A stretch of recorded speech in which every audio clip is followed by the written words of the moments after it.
Councilors, please take your seats.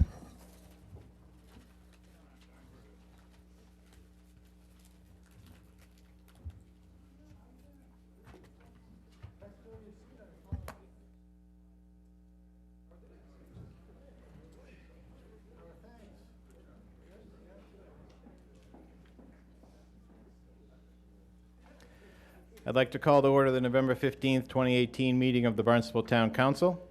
Please note that tonight's meeting is recorded and broadcast on Channel 18, and that in accordance with Mass General Law, Chapter 30A, Section 20, I must inquire whether anyone is recording this meeting, and if so, to please make their presence known. Seeing none, please silence your devices. Madam Clerk, may we have the roll call? Councilors: Biedenbender, Here. Crocker, Here. Cullum, Here. Dagwan, Flores, Here. Rapcorsetti, Present.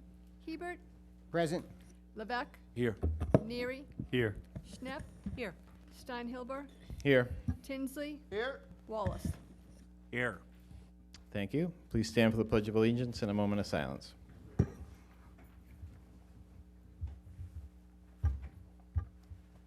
pledge allegiance to the flag of the United States of America and to the republic for which it stands, one nation, under God, indivisible, with liberty and justice for all.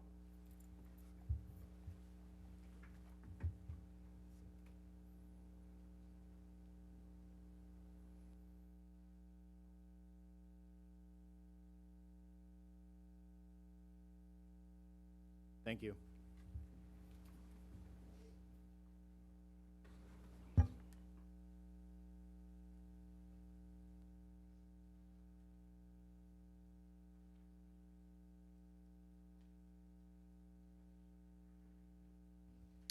All right, now's the time for public comment. If anyone has anything they'd like to speak on, please come forward, sign in, state your name, and please limit your time to 3 minutes. Is this on any subject? If it's on a subject we're having a public hearing on later, I'd ask that you wait till we have the public hearing. I'm going to talk on a few different things. Do you mind if I talk now, or would you like me to wait? Scenic Crocker, Barnstable Clean Water Coalition. Your choice, Eric. Sign in, and you got 3 minutes, so whatever you can fit in 3 minutes. I can fit it in 3 minutes. So, you know, I was looking at the regulations we're looking You at make today. sure the microphone's on, the green light's on? The green light is Okay. on. Green, I'm good to go. And I'm all about green, as everybody here knows. So, you know, what I want to say is, I looked at the regulations that we're going to talk about later on tonight. I've looked at a lot of the things we're doing, and 2 years ago I came and said, when are we going to move on some of the wastewater-related stuff? We had the Water Resources Committee report, but we really still haven't moved along. And I guess my headline here tonight is for the whole council, for the President, Steinhilber, thank you very much, for my cousin, Councilor Crocker, is let's make it better. We can do better. We can do better than we've done so far. And so for the zoning on Route 28, we talked about what we're going to do for workforce housing, for low-income housing, what we're going to do for housing. We've talked about the fact that we need $100 million of base revenue to create $1 million of tax revenue. Does this work today solve for that? That's what I want to know.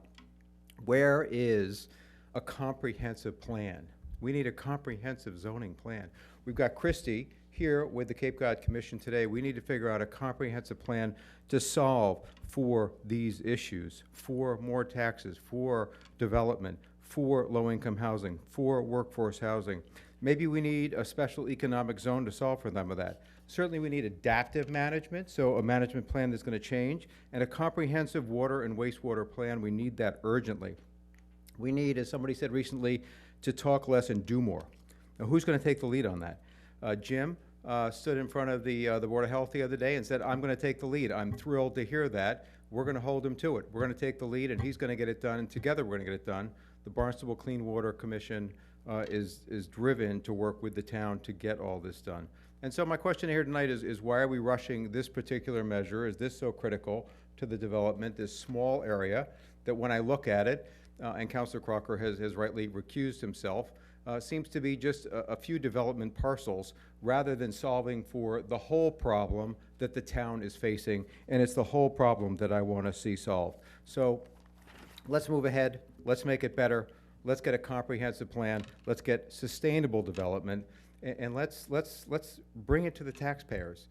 They're counting on every one of you here to solve for these problems. So thank you very much. Did I make it? Just. You made it. Anyone else wish to speak? Be the time to speak on the proposed business zoning? No, that's a public hearing later. This is regular public comment.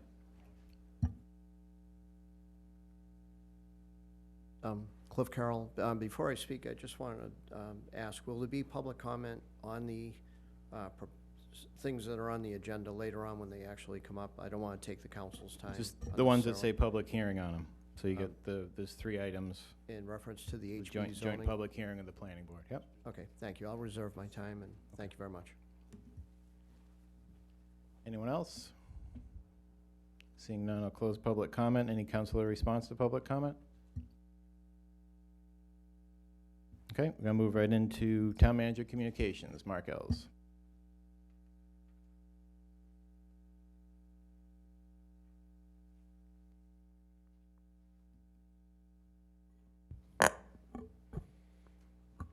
Welcome, Mark. Good evening, Mark Ells, Town Manager. I'm going to stop for 1 second. Andy, the reports are sitting over there. I had left them if you could distribute them. Thank you, sir. Yeah, that's right. Good evening, Mark Ells, Town Manager. I apologize, I hadn't gotten these to you prior. This is the town manager's update for the period November 2nd through November 15th. We are proceeding with the tax in the budget action calendar for FY 2020 as scheduled. We held the calendar year permit and fee hearing on November 8th at 10 a.m. Proposed rates and fee changes were presented by MEA and Community Services Departments, and I've attached them for your review. They're on our website. I've taken them under review. To date, I think I've received 1 comment regarding mooring fees. I do plan to proceed with adopting these unless I hear otherwise in the very near future. DPW staff has prepared a new source alternatives evaluation report in our efforts to maintain existing and provide future water supply in the Hyannis water system. This report includes options to improve existing public water supply wells and identify future locations for future potential public water supply wells. The Fish and Wildlife parcel is identified as one of the several viable sites in close proximity to the Hyannis water system. And discussions continue to progress on siting of future public water supplies on the Fish and Wildlife 250-acre parcel that immediately abuts the Hyannis water system.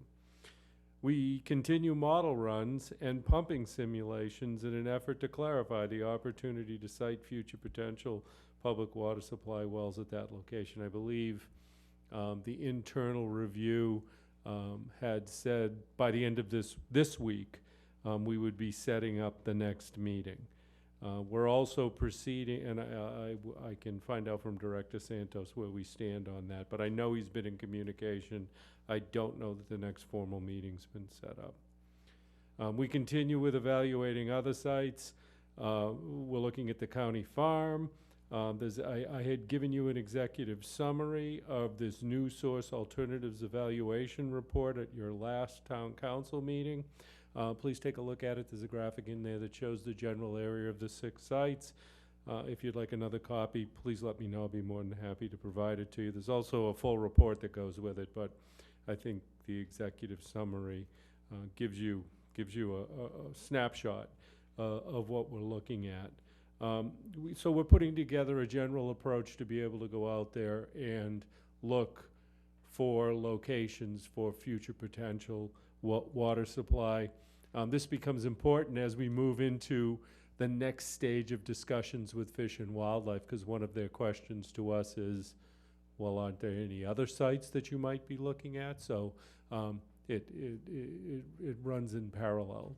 Being able to show that we are looking at other sites, and then being able to show how that site stacks up against other sites, and why we would recommend it.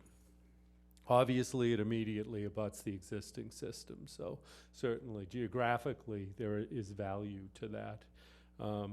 But there are other considerations. So we'll continue with these efforts. It's a priority for both, for all in the municipal organization, and we'll keep you advised as we progress on that. On October 31st, the dog park opened for use. It was a very nice day and a very nice event.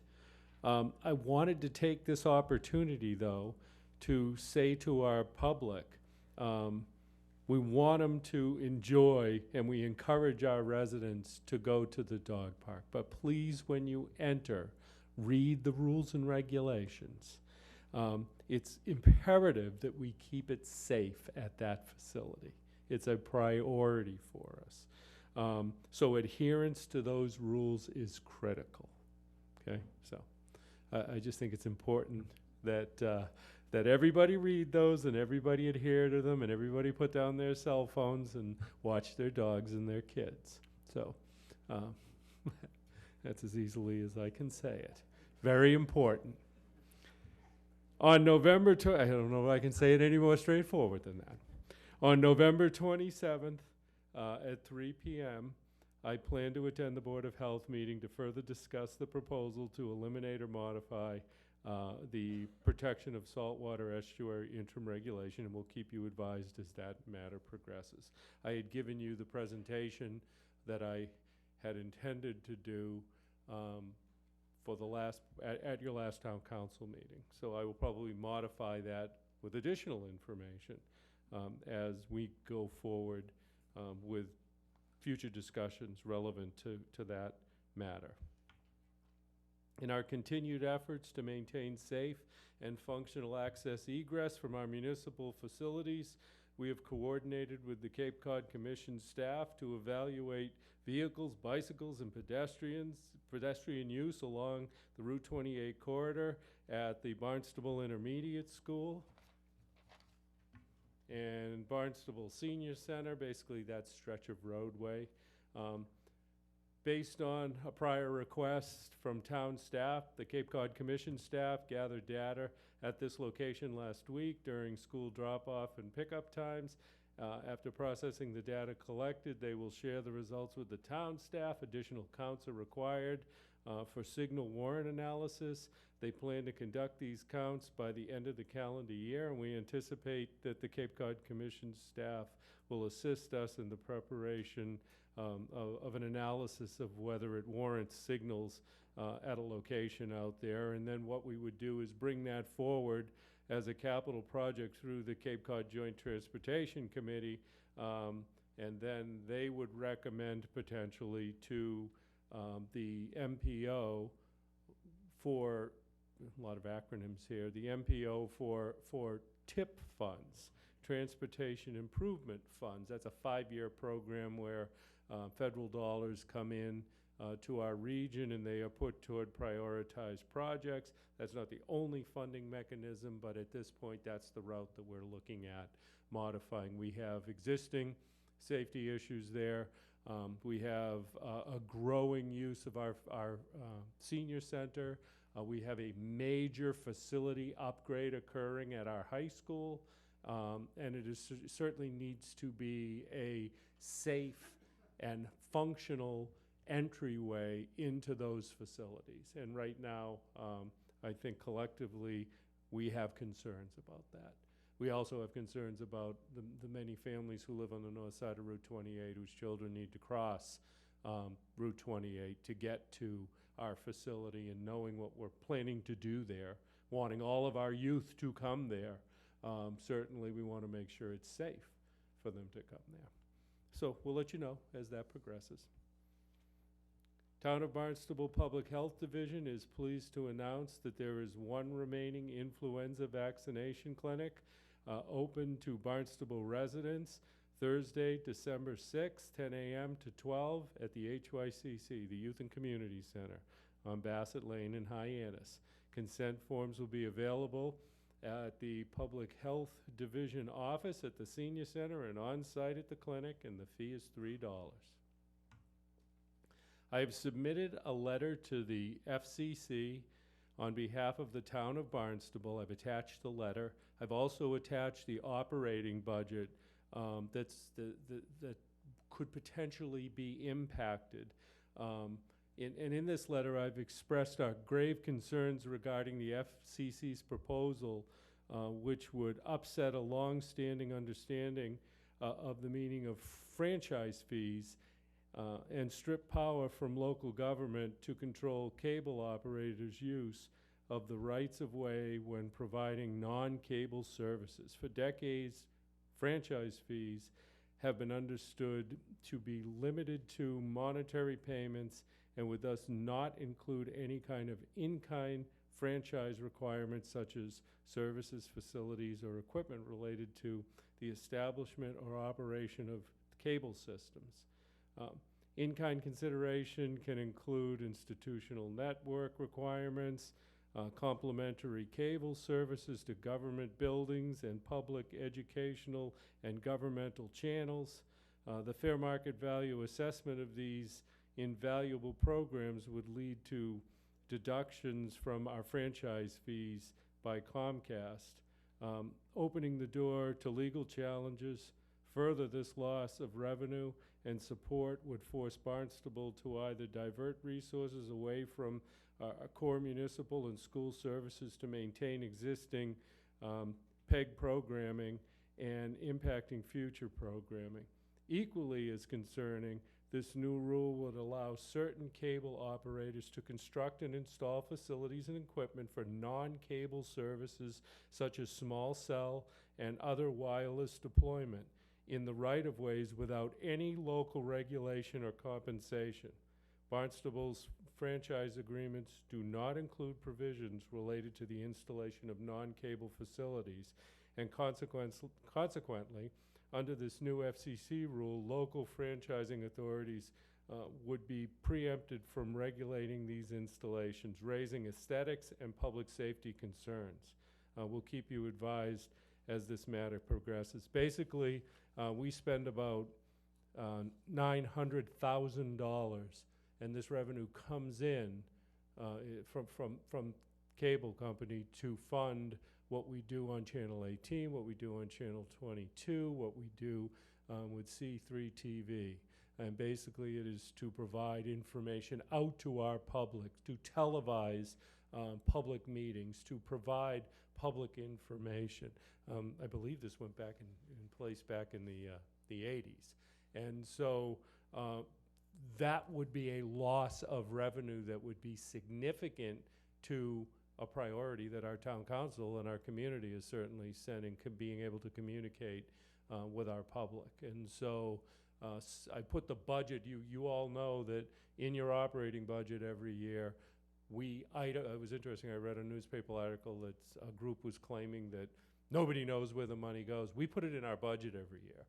It's written, I've attached it, it's online, anybody can look at it. So they can see what money's coming in, what money's going out, what we're doing with our money, and what programming we're doing. So I just thought that was an interesting comment by somebody. Maybe all communities don't do that, I don't know. We certainly do.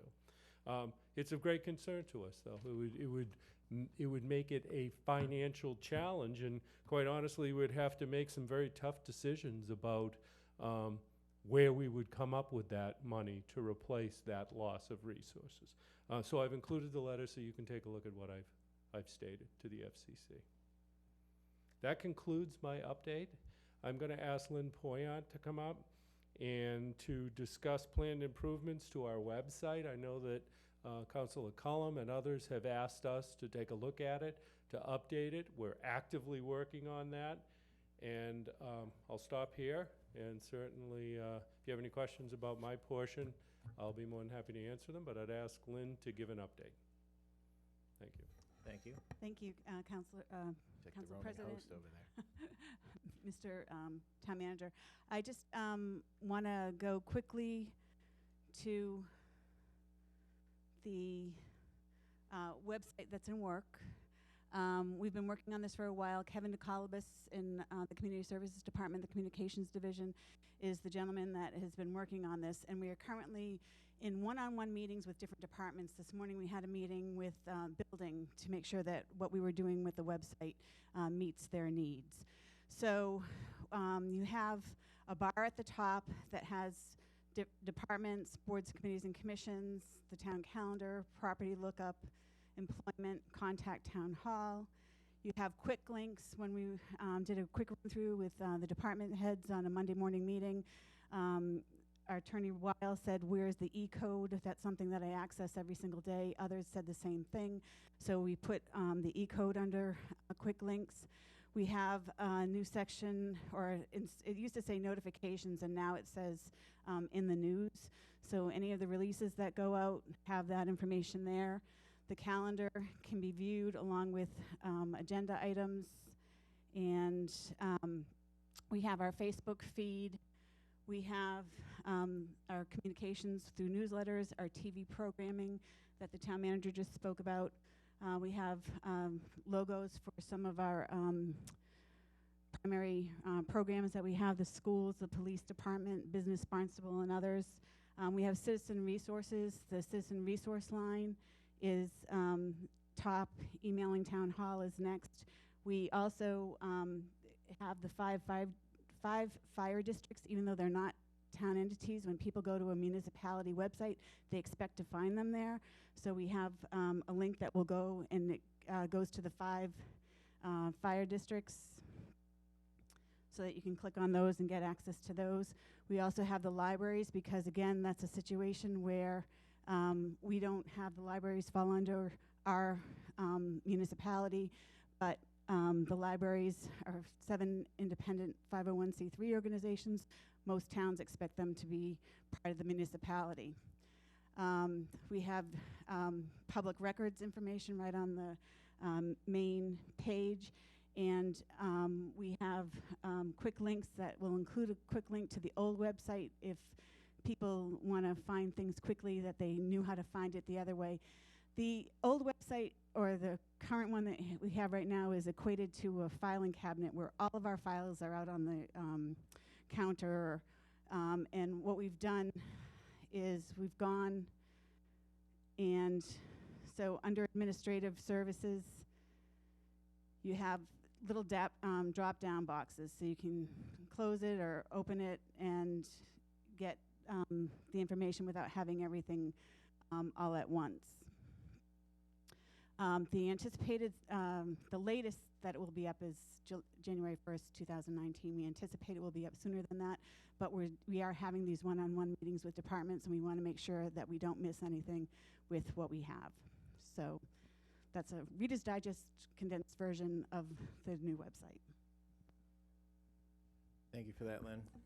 Can I ask a quick question? Yes. Lynn, can you show us, if somebody wants to click into last town council meeting and see Dan Santos talk about something, I know Councilor Cullum had said, that's too hard to find. Can you show them how this will improve that ability? Yes, thank you for that question. Sarah Beal, who is our Channel 18 station manager, we have, oops, I went into today's meeting, wrong meeting. We have a company called Cablecast that we work with, and they needed to update their software. So we have what is now called agenda chaptering. So if we want to see where Dan Santos was talking about for the health of that estuary there he is. since that time. So you can go right there.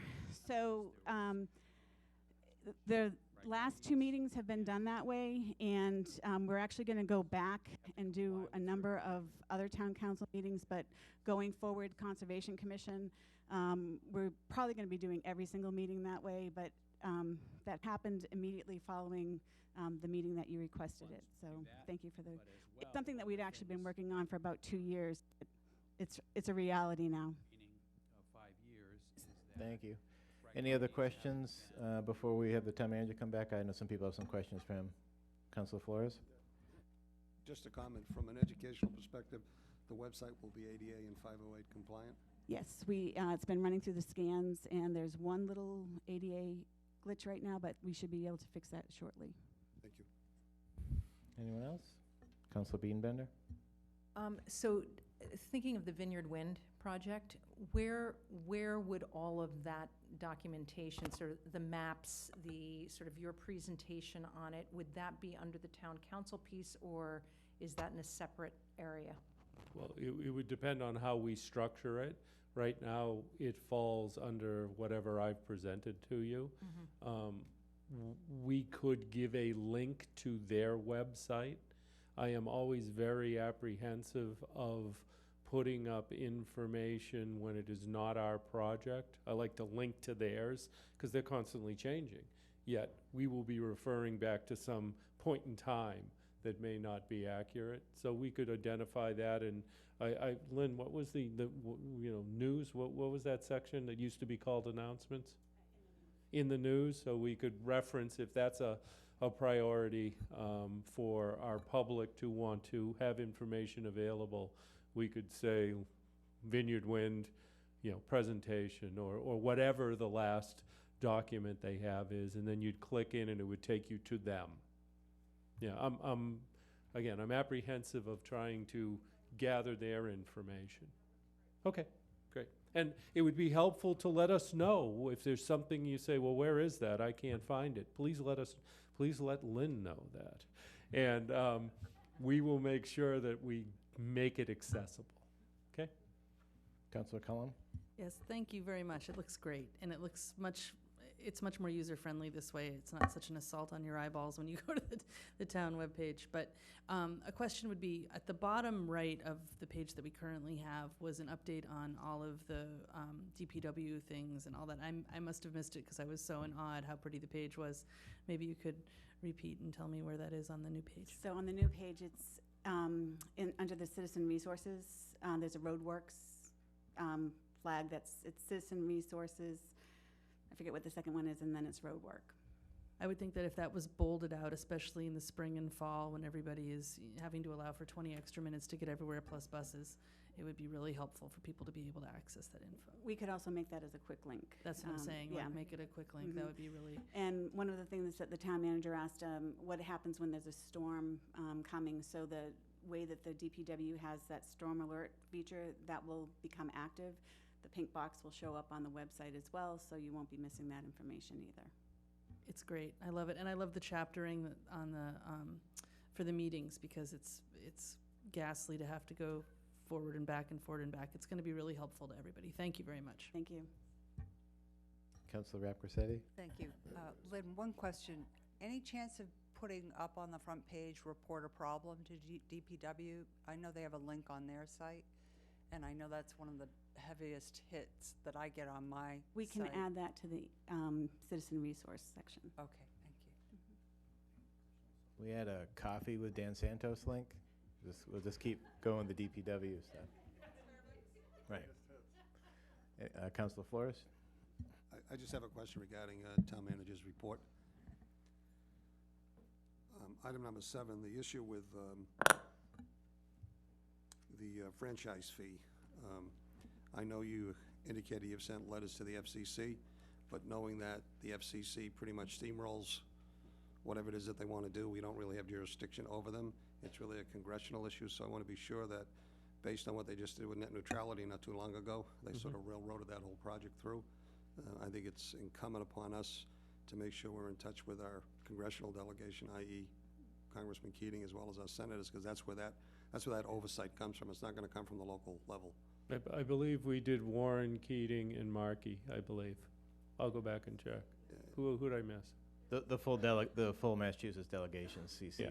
I mean, this is really a critical issue. This Absolutely. impacts every community in the state. Absolutely. I mean, this is the mechanism by which the public gets general information. It's outrageous that the FCC is even considering this.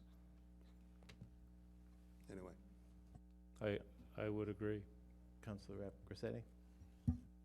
Thank you, Mr. President. Just to dovetail on that too, I mean, so the $900,000 that Barnstable gets, that's 5% of the gross proceeds that that Comcast gets from our community.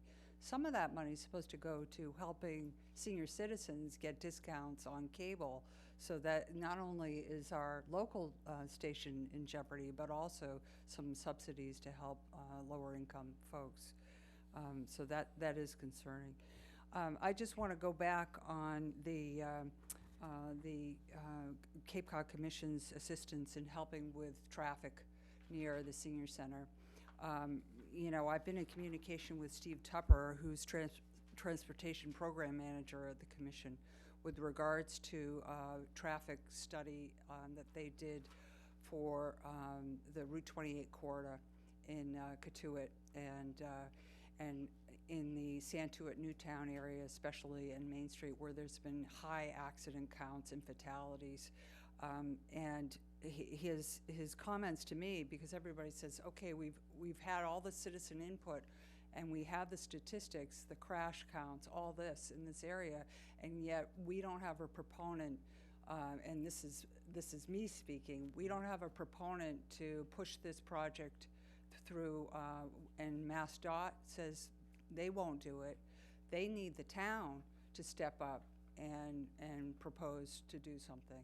So I respectfully request that we look at this area, which is in dire need. And I know we have our municipal buildings and school children that we have to care for safety. But this corridor, where the study has already been completed, is just waiting for something to happen. So I respectfully request that the town takes that on and develops that project.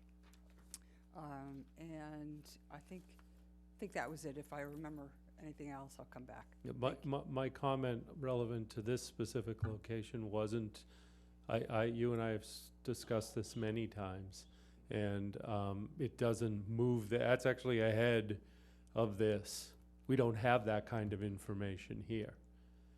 So I will follow up, and I will find out relevant to the available funding through this mechanism or others, whether it's Mass DOT that brings it forward, or whether we try to bring it forward as a recommendation through the process I've described for this other project.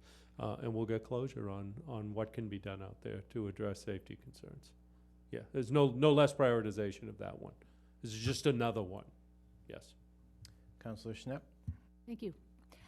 Thank you, Mark, for your presentation. Just another follow-up on the franchise fees. Do we have any estimate of what that reduction could be in terms?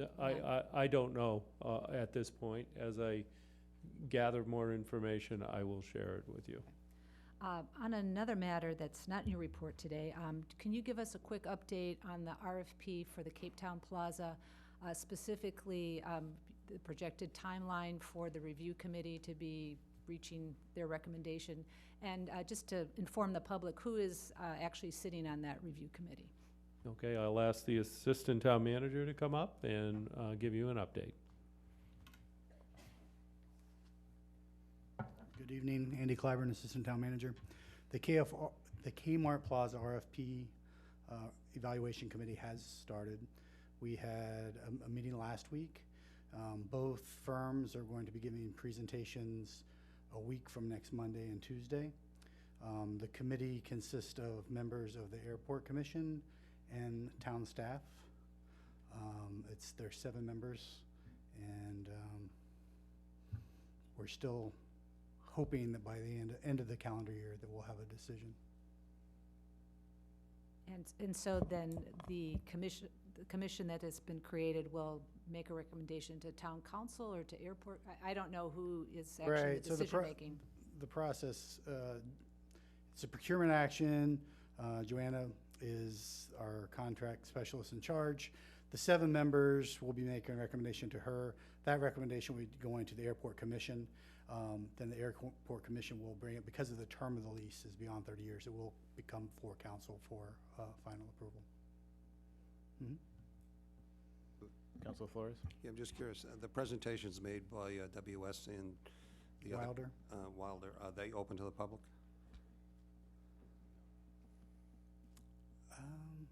That's a good question. I don't have the answer. I'll have to get back to you on that. I'll be honest with you. I'm not sure. I'll have to confer. It has not been an open session. The evaluation committee has been closed. So, but as far as those presentations, I'll have to get back to you. I'm not sure. I would hope they would be for the sake of transparency, because I know that- obviously the reports are out there. I mean, the public documentation that's already been presented. Certainly, and their proposals are both Right. open, public information that anyone can receive by contacting our procurement department. I'm just not sure. I know that the venue that we set up, we weren't anticipating to hold any type of public hearing, but I will get back to you on that. Perhaps we record it. When I say public have it. hearing, I'm not suggesting questions from the public. I'm just saying observations, so people can, if they want to sit in Certainly. on the meeting, they could. Understood. Okay. Anyone else? Oh, sorry, Council Hebert. Thank you, Mr. President. I don't know if Mark wants to handle this one. I have two questions, Mark, if you could help me with this. The FCC, what do you think their purpose is here? There's always a reason why we come up with new stuff, so. I can, I know that this has been under discussion for a while. This isn't a complete surprise. Maybe 2 or 3 years ago, I began hearing that there was this effort going on. It's probably about money for the private companies that charge fees to their customers, and part of that revenue generation is dedicated toward this public, educational, and governmental communication. And so there's enough support now that's going to be shifted from a revenue source that comes to a private company back to the public entities. And I believe the intent of those funds is to benefit those relevant to public communication through the media that they provide. So I don't take it as a surprise. I think that it's a difficult shift, as Councilor Flores has identified. I mean, certainly it is all communities now try to engage their public through every means possible. This has become kind of a fundamental part of what we do. So it's very difficult to say, well, we're going to eliminate all or some portion of the revenue stream to offset this and have it not impact the community. So. it's really a money grab by the Broadband Coalition within the country to basically take that money and then reinvest it back into their own companies, similar to what they did with net neutrality, when they began to charge different rates for streaming any kind of data that goes across, any cable company, whether it's Cablevision or whomever it might be in the Midwest, Southwest, whatever the case. It hurts the local community on a national basis. Mm-hmm. Okay, thank you for that. And going back to looking at our wells, going to number 2 of your report, we continue to hear that the county is still using the fire academy, and they're spreading a lot of water, and they're pushing the PFAS further into the ground and further towards contaminated wells. How are we going to respond to that? Well, I'm going to sit down with the commissioners and continue to have dialogue about the opportunities that might be out there to relocate the non-classroom functions. We're going to sit down and continue discussions about cleaning up the site. We're going to continue discussions about the level of treatment from the extraction wells that exist there now, and whether that treatment, given current standards and future potential standards, needs to continue, or maybe needs to even be more rigorous, so that we're not putting back in waters that contain PFAS levels that when they drop the next standard, which they are discussing doing from 0.07 to 0.02, that they're not putting water back in that isn't compliant. We are having good discussions with Jack Units. He's very cooperative on this. I know he's put additional money in the budget to be able to do this. I know he's actively looking at other options to be able to relocate some of the external functions to a better location. So I'm optimistic that we'll continue to work with the county. There's no lack of communication that I'm aware of. You know, the issue of cleaning up that site, though, is one that we need to sit down and come to closure on. Yeah, we've had several contaminations from that specific site. Right. So, yeah. So I want to thank you and Assistant Town Manager and Mark L. Dan Santos, thank you very much. You're being consistent and you're being, I think, very clear, and I appreciate your consistency on this issue. Thank you very much. Anyone else? Vice President Crocker? Mine more as a point of information, if I could. I would like to see after the first of the year if we could all get together and work to put forward a workshop that educates the town council on sewer pollution and rate studies of our largest users. My concern is that the largest users may be discharging contaminants faster than anyone else, and yet the fee for all of it may fall on a burden of all of our users. And secondly, there are measures in place that other communities have used for conservation. Obviously, any conservation in our sewer would give us more run in our sewer pipes. So we will be doing a lot of work, I'm sure, on sewers, septics, and the estuary as we go forward. And this is one great place to start so that we have policies that reflect our concerns. Thank you. Anyone else? All right, thank you, Mark. Thank you. Vice President Crocker, could we act on the minutes of November 1st, 2018, please? Yes, Mr. President. In our packets, we have received Town Council meeting November 1, 2018 minutes as drafted. I rise to bring them to the record. I have a second. All those in favor of the Town Council meeting minutes of November 1st, 2018? And that is unanimous with one abstention. One abstention. All right, council communications, announcements. I have one I'd like to start off with. We talked a few weeks back, well, it's been a project that's been really going on since this summer, but the Economic Development Ad Hoc Committee, the task force, presidential task force, has been identified, and they will be meeting right after Thanksgiving. So what this is a group of business leaders in a lot of different sectors. They're going to review the advantages and challenges of doing business in Barnstable and give us recommendations to improve the business climate and promote job growth and new investment. And I just wanted to announce the members who have agreed to serve on this task force. Beth Marcus is a business owner. Mark Sexton from the finance industry. We have two commercial realtors, Chuck Carey and Allie Maloney.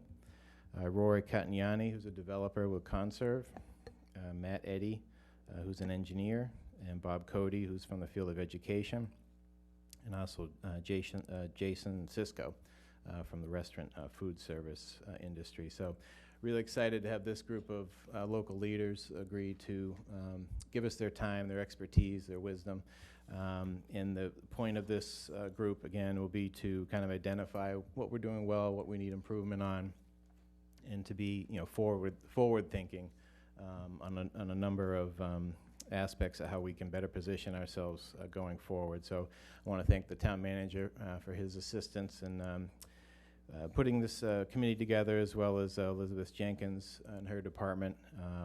And excited to see this committee get started, and I'll be attending the first meeting after Thanksgiving once that gets set. So I just want to announce that that committee has been identified, and they will get rolling shortly. Anyone else have any announcements?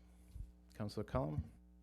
Yes, I just wanted to say thank you to Deb Crow and the Greater Hyannis Civic Association for hosting an informational meeting at the Hyannis Conference Center on Saturday regarding the Oceanside Performing Arts Center and its possible siting there on the current golf course. I thought it was It was very, very well done. I think she did a great job mediating it, and there was a lot of information there. I noticed that Councillor Biedenbender and Councillor Schnepp were both there as well, and I think it really meant a lot to the neighborhood to hear that their concerns could be heard. They formed a focus group of neighbors that were abutters, basically, to try to drill down on some of the issues, and I thought it was a very open and good conversation. So nothing really put forth yet as a solid project, but just a lot of interesting ideas for that area and a lot of really valid concerns, infrastructure being the first. So, but it was a great meeting, so I just wanted to say thank you to Deb for putting that together. Also, Ruth was there, and Elizabeth Jenkins, and we had town staff, and Christy was there too, so it was great. Thank you. Councilor Rapcorsetti? Thank you, Mr. President. Just to follow up on the manager's comment, on November 27th at 3 p.m., that's a Tuesday, the Board of Health is meeting to further discuss the proposal to eliminate or modify Chapter 360, Article 15 of the Protection of Saltwater Estuaries Interim Regulations. And I urge you, this is an opportunity for the public to come out and be heard, as this is the only venue for this public hearing is at the Board of Health. It will not be coming to Town Council. And on a lighter note, the Waldorf School of Cape Cod is holding their annual holiday fair this Saturday. They're at 140 Old Oyster Road. It's from 10 to 4 on Saturday. There's food, crafts, juggling show, music, artisans. All are welcome. Thank you.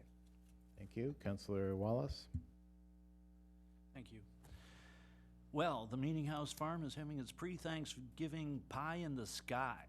And this is a really great opportunity for everyone to go down and get a nice pumpkin pie or whatever kind of pie you like. They have cranberry, pumpkin, apple, almost everything. And that is being held at 8 a.m. to 11:30 a.m. on Wednesday, November 21st. So let's support the cheery little farmers down at the Meeting House Farm and go buy some pies. Thank you very much. Councilor Flores? Thank you, Mr. President. I just wanted to let folks know that on December 2nd, early afternoon, the Barnstable Historical Society will be once again sponsoring their Antique House Tour. It's a $30 cost, and they've selected a half dozen homes along 6A, which represent colonial period time homes, so it should be a fun event. It's been well attended over the past 2 years. And then on December 5th, if you happen to be in Barnstable Village between 6 p.m. and 8 p.m., it is the Village Christmas Stroll, and they will be serving hot dogs and hamburgers, and stores will be open and discounts will be had, and I even believe Santa Claus might show up. Thank you. It's nice to see you found a part-time job for the holidays, John. Anyone else? Councilor Biedenbender? Thank you, Mr. President. Just a couple, two announcements regarding Centerville. The Centerville Civic Association has 2 events coming up. The first is going to be next week on November 23rd, Funny for Funds. It's a fundraiser for the Civic Association and all the great work that it does, including helping needy families, children who are going through foster care, among other things. So if you're interested, it's Friday the 23rd, and it is taking place at the Wequaquet Lake Yacht Club from 7 to 8 p.m. And you can check it out either through the Civic Association's Facebook page or directly through the Funny for Funds website. Then on December 2nd from 3 to 6 p.m., the world-famous Centerville Stroll is taking place. It's beautifully lit up. It's about a half-mile walk filled with families, lots of good food, music, ice carving, great family afternoon. So we encourage you to attend. Thank you. Thank you. Anyone else? All right. Before we move into our presentation, I'd like to welcome our planning board. And Madam Chair, if you could please open your meeting. Thank you, Council President. My name is Mary Barry, and I'm the chair of the planning board, and I'd like to call our planning board for November 15th to order, and I'll ask the board to introduce themselves. Good evening, I'm Stephen Hellman. Good evening, Stephen Costello. Good evening, and thank you, Council. Jeffrey Schwartz. All right, so you're officially open for We our are. joint public hearing. So the reason I want to do that, so you can participate in this presentation if you have any questions. So now I'd like to invite up Christy Santori from the Cape Cod Commission. I also would like to recognize former town councilor Fred Chirigotis, who's here. Always good to see you. And Fred is currently serving as our representative, the Barnstable representative on the Cape Cod Commission. So there's always ways to serve, and I'm glad you're there advocating for us. So welcome, Christy. Thank you. Thank you very much for the invitation to present the 2018 draft regional policy plan this evening. We are in the middle of a 60-day public comment period, so this is very timely. The objective of the regional policy plan is to protect the region's resources while also promoting a balanced and sustainable economy. And so we do that by putting together a coherent set of goals and planning policies and objectives.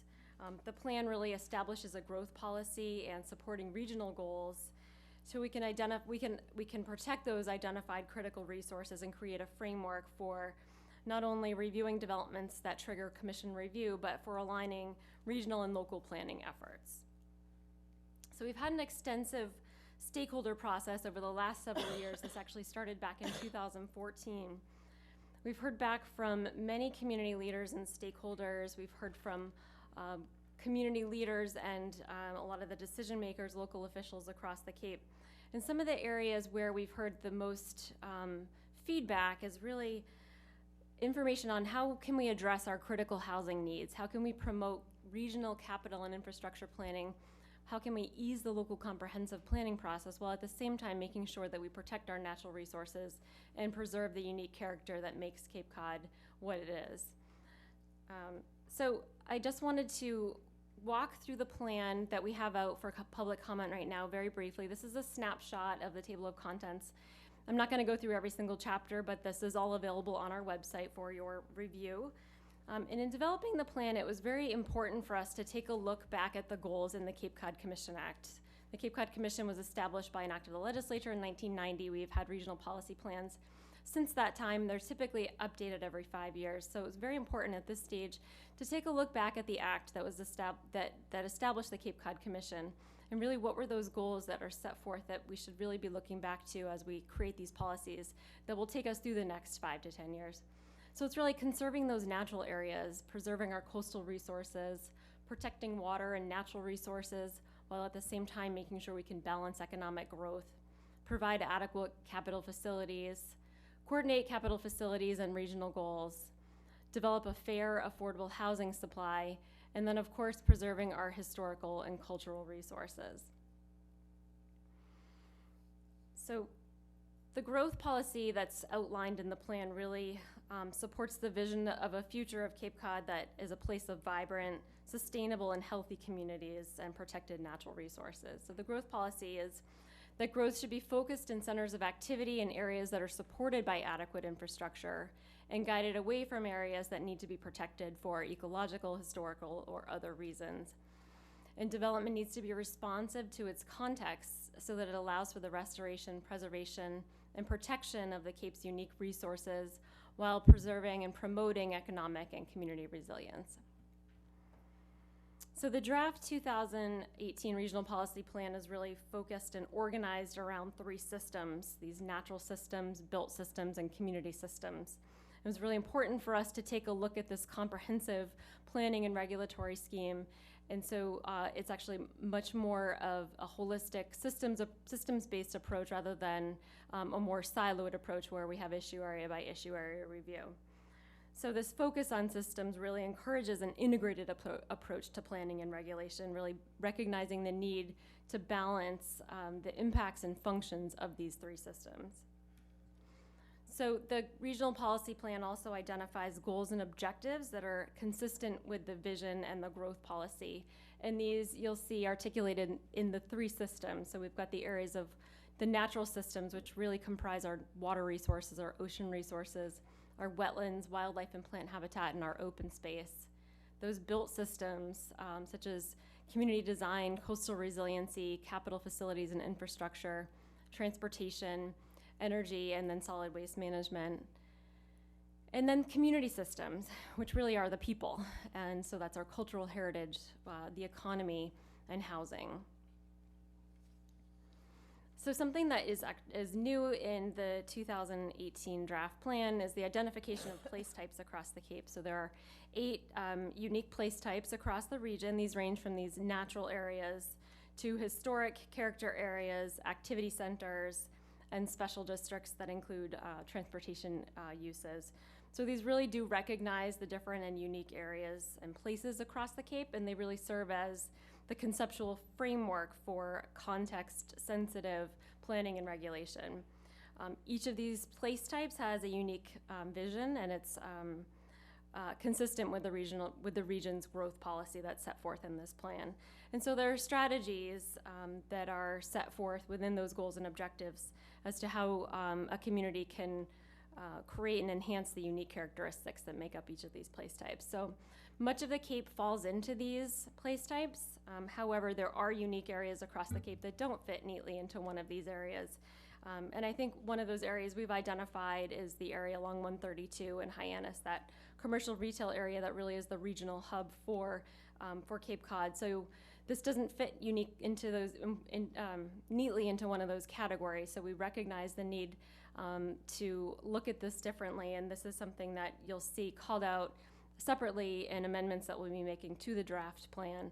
And we're pleased to see that you're considering putting forward an application to take advantage of some of the tools through our Chapter H application. So we look forward to continuing that dialogue and working with you on that. So just one example is a community activity center, and we've got all 8 of these areas defined and identified within the plan. These community activity centers have been identified across the Cape based on an extensive GIS analysis. So these areas are really ones that accommodate mixed use and multifamily residential development. They're walkable, vibrant areas. And so you'll see this is a map that's sort of identifying these areas across the Cape. One in particular that you'll notice is the area in downtown Hyannis that primarily is encompassing the growth incentive zone. So this regional policy plan really shifts the regulatory review from a one-size-fits-all approach to really regional growth management strategies that look to provide more flexibility and they're less restrictive and onerous. We have 220 or so minimum performance standards in the current plan.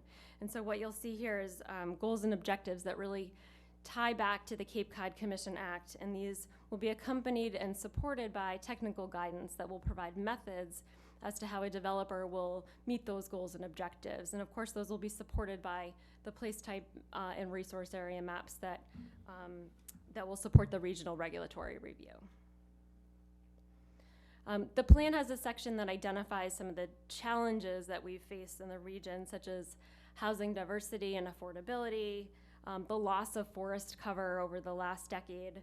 And so there also are outlining some areas where we can address these challenges. And one of the key changes that are new in this plan is the identification of performance measures.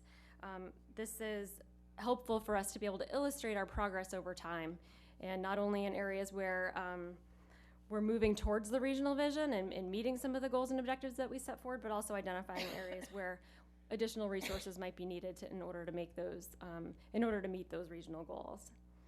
And then lastly, while this isn't all-inclusive, recommended actions are something that are new to this version of the regional policy plan, including a regional housing strategy, a regional capital plan, and looking at potential threshold relief evaluation in some of these unique areas across the Cape. Some of these we've already initiated internally, and we will be working on once the plan is approved, adopted, and we're working forward in implementation.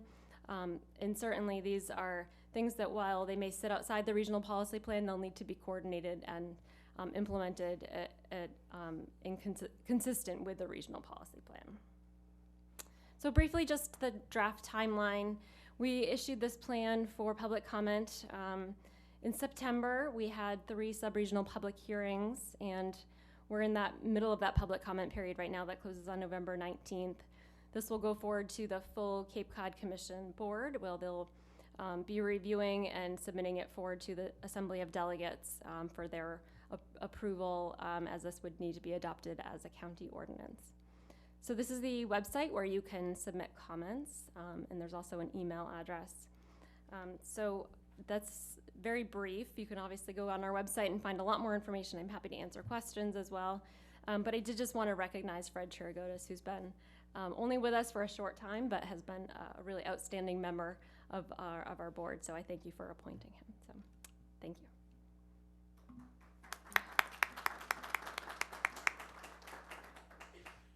Thank you for the update, Christy. Any questions from counselors or Madam Chair from the Planning Board? Councilor Hebert? Thank you, Mr. President. Thank you, Christy. Appreciate it. Can you help us out? Because we seem like we're moving very fast in some ways, very slow in other ways, and it's very complicated. And so we hear things like how, as we develop, how do we help ourselves through reducing traffic rather than, people are very afraid of congestion with the traffic. People are very afraid of housing values. And of course, we're constantly concerned about the wastewater and the clean water. So looking at the big picture, I know this, I'm not asking for, but how do you tie that all in with your work, which is so extensive throughout the Cape? Just a thought. Well, I think it's through a combination of efforts, and while this document certainly doesn't do all of those things, and it wasn't intended to, we have a lot of other supporting documents and plans and actions that we work on, including our 208 area-wide water quality management plan, our regional transportation plan that we'll be updating in the next calendar year, our comprehensive economic development strategy. So certainly plans that sit outside of this one. But our focus really overarching all of this is coordinating local planning, and so providing technical assistance to communities to make sure that we can coordinate our efforts best. So we're happy to continue those dialogues and those conversations, and there are a lot of priority action items. It's difficult to identify which ones should come next, and it's difficult to put one forward without talking about the other one. We want to put together a regional housing strategy. It's difficult to have that conversation without having the coordinated capital infrastructure planning conversation at the same time. So we're looking forward to getting to work on some of these bigger issues. Councilor Flores? Thank you, Christy. Good presentation. Just a couple of quick questions. From a policy perspective, this is a policy document, which is more or less recommendations. There's no rules or regulations that subsequently follow up. So who is responsible for implementing this policy? Is it strictly the commission? The regional policy plan is administered by the Cape Cod Commission. Projects that trigger mandatory or would come in through a discretionary referral for projects like developments of regional impact, if they trigger a mandatory threshold, they would be referred to the commission and reviewed pursuant to this document. So it's one of the tests of approval for a DRI is consistency with this plan. Okay. And my second question is the flood plan development section that you remarked on. Is that from a policy perspective, does that look at all of the potential flooding sites on the Cape per se? Because we have a serious one over in Precinct 1 in my particular district over in the Millway Beach area in Blish Point. So are there going to be recommendations how to correct those potential issues as part of this overall policy strategy, or is that left to us as town councilors to come up with a formula for that? There are coastal resiliency goals set forth in this. There's technical guidance also for developers. Probably what would be more useful is working with our staff we are working on a coastal resilience grant through the National Oceanic and Atmospheric Administration. Certainly looking at floodplain issues is critical importance to that plan, so we'd be happy to coordinate more closely with you on that process. We are working with the local communities and certainly with Barnstable on that plan. Madam Chair, does your board have questions? I believe we have one, yeah. Jeff? Yeah, about a month ago, I went to the presentation at the Board of Realtors, and I thought it was a great job, and I really thought it was the definition of outside the box thinking of a lot of things. One of the things I felt that was missing from that was, and one thing that particularly planning and development has brought to the planning board is global warming plans. And looking at that, is that something that might be part of the edits? Not only I was thinking that, but it was also brought up a couple times in public comment. Absolutely. one of the overarching themes we've been hearing and our feedback to this plan is the incorporation of climate change goals and actions. And so as we look at amending the draft that's out for public comment now, I think you will see more attention paid to climate change. So hopefully we'll be able to be responsive to the extent that this plan has can impact climate change. I think we will be addressing some of those concerns. Any other questions, Madam Chair? We're all set. Thank you. Vice President Crocker? Thank you very much. Thank you for coming out tonight. Big night for us as well, discussing Chapter H. When the 208 plan came out and when we're talking about regional policies for protecting discharge, groundwater runoff, and so forth, all of the state roads were left to the towns to set aside the funds for the planning for the capture of road runoff. And we never, even though we asked a number of times a few years ago, we never actually got the word that that relief is there. How does the Cape Cod Commission assist us in seeing first that the onus is on the state, on state roads, because we all know we can't put a shovel in without their permission? And secondly, how do we hold them accountable to do the right thing by road runoff? Well, so I think that's probably a multifaceted response because not only is the roadway network component of the 208 plan, it's also the new MS4 requirements for stormwater. So there's probably a variety of concerns at this point, and probably ways where we could incorporate some of that in our regional transportation plan. So I'd be happy to follow up, and I can certainly make sure that we have our transportation staff engaged there too, and if to the extent possible, facilitating or coordinating a meeting with the Mass DOT also. Terrific. I'll talk through the DPW and see if we can arrange something. We know we have problem areas that we have a very difficult time getting the attention of Mass DOT or DPW to correct their road runoff and their easements. My last question, you hit right on the button on a committee that we had tonight, which was a Committee on Zoning and Regulatory. We were talking about 132 and the uniqueness of the corridor. What type of information might you have from a regional aspect so that our committee could enjoy that information in some of our discussions? We're talking about some great solutions and some great planning for that in a proper fashion, because we know the lot sizes vary there and that we are also attracting national tenants, and we need to really give it some complete thought so we don't find any blight coming down that roadway system. I think we recognize too, as we put together the place types, that there are a few areas across the Cape that really don't fit into one of those areas, 132 being one. And that's really kind of the regional commercial hub for the Cape. And if there's an opportunity to look at incentivizing the right type of development in that area, we'd be happy to look at that and have a fact-based conversation about what's on the ground and what the town sees as a vision for that area. And I'd be happy to work closely with your staff and put together some type of visioning session with the town if that's something that this committee decided they wanted to do going forward. Terrific. We're very fortunate to have these 4 members join us on that committee, and I'm sure it'll be something that'll come to a head very soon. Great. Thank you. Anyone else? Councilor Schnapp? Thank you, Mr. President. Christy, you mentioned that some of the feedback you've received at the public comment periods have been around the climate change and how that might be incorporated in the plan. Any other interesting feedback that you've received so far? It's been largely focused on climate change. It's been probably the majority of the feedback that we've received, which has been really helpful. The feedback we have also heard is that there needs to be more recognition for sub-regional differences. And I think that's absolutely key to this plan. And so that's certainly something that we're going to be incorporating more of, so you'll see some amendments to that plan. It is being able to look at the Cape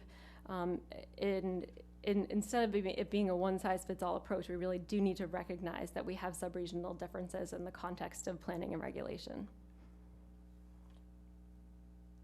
Anyone else? All right. Well, thank you again, Christy, and also congratulations on your recent formal appointment as Thank director. you. I know you've served as interim for a while now, but congratulations. Thank Look you forward to very working with you. much. Thanks. Thank you.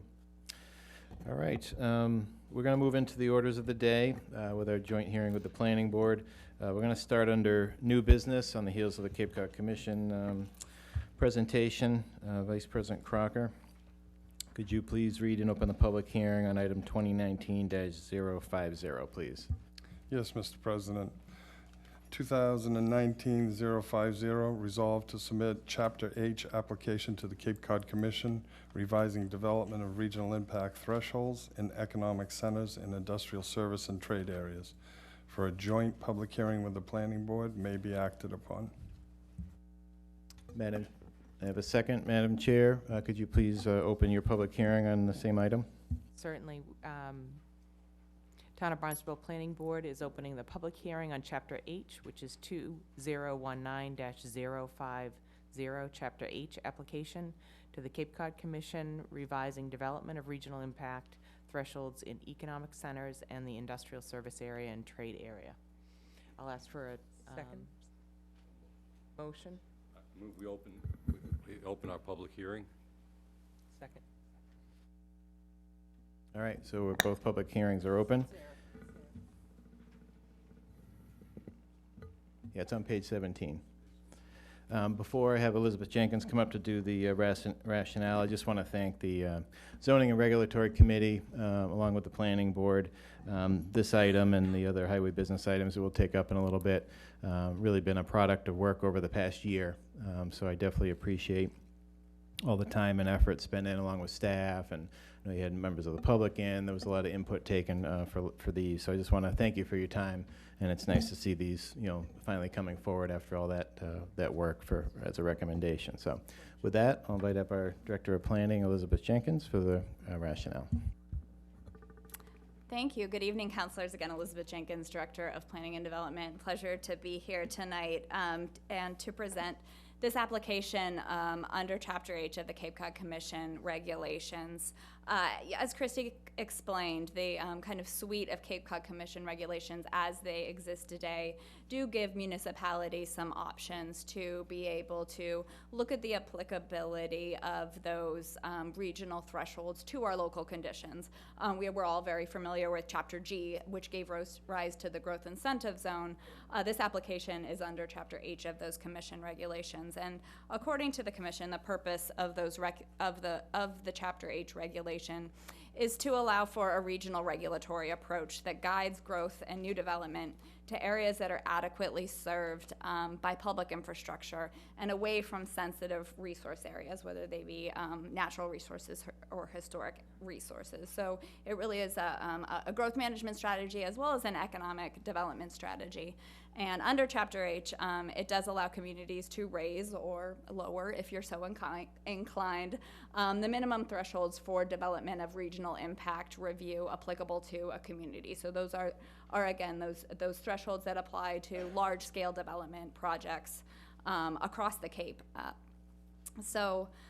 This application, and I do want to thank Christy and all her staff for their very helpful sort of participation in the process that gave rise to this application, looks at areas that are mapped in the current regional policy plan as economic centers and industrial service and trade areas. So the areas that are eligible for threshold changes under Chapter H currently are areas that are mapped in these two areas. So the areas in the blue that you see here, again, predominantly the Route 132 commercial corridor and surrounding, and then a piece up off Mary Dunn Road, and then the industrial service and trade areas, which is the red, comprising largely our industrial park. Again, are the areas that are eligible for threshold relief under Chapter H, and the areas that we've chosen to pursue an application in.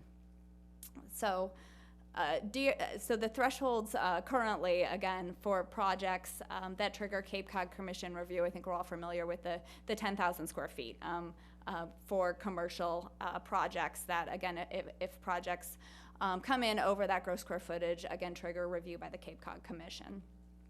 So in the economic centers, again, that kind of Route 132 regional commercial center, this application requests a raise in to raise the thresholds from 10,000 square feet to 20,000 square feet.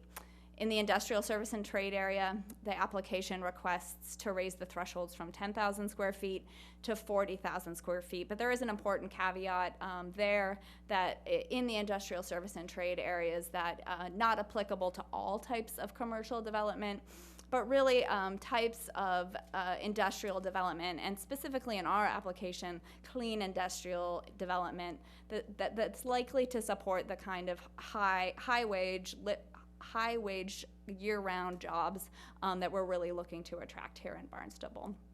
And there were really three reasons I think that we were so interested in pursuing this, and I think that the Zoning and Regulatory Committee wanted to put this forward as well. And one is to really show that we've made a commitment to our business community to add some flexibility into the current regulatory framework. The example that always comes up are these kind of mid-scale national and regional businesses that, really kind of struggle to stay right under that 10,000 square foot threshold. One that always comes up are pharmacies. We have a lot of these 9,999 square foot buildings, and then maybe sometimes a storage trailer out in the back that creates an issue for our community. So this would give, again, the ability to allow for some flexibility under the existing standards where, really, without really making a very dramatic change in what would get reviewed by the commission. Most of the really large-scale development that will come in under the Route 132 commercial corridor, your typical big box store, for example, is going to exceed that 20,000 square foot threshold. So, for example, the Cape Town Plaza, square footage that we're looking at there are in the hundreds of thousands, 200,000 square feet.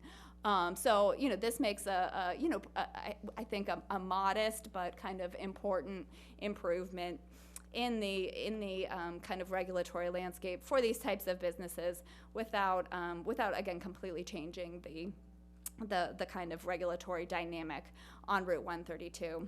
And then again in the industrial, so again, reasons of flexibility, and I think the 40,000 square foot threshold does have some important ability to support and retain our existing businesses that are there. So if you're running an industrial business in our current industrial area, this would give you the ability to do an expansion to that business without having to go through that Cape Cod Commission review. So I do think that's an important benefit, again, without making too dramatic a change in the regulatory framework that's in place now. The second reason that I think this is important is, again, it does show our businesses that we are committed to economic development and to working with the full suite of tools that the Cape Cod Commission provides us. And then just to reinforce what Christy said, again, identifying this area as the Cape's Regional Commercial Center, especially in light of the RPP changes, again, I think is an important first step in a partnership with the Cape Cod Commission to take a more comprehensive look at our vision for this corridor and planning going forward. So you have a copy of the application.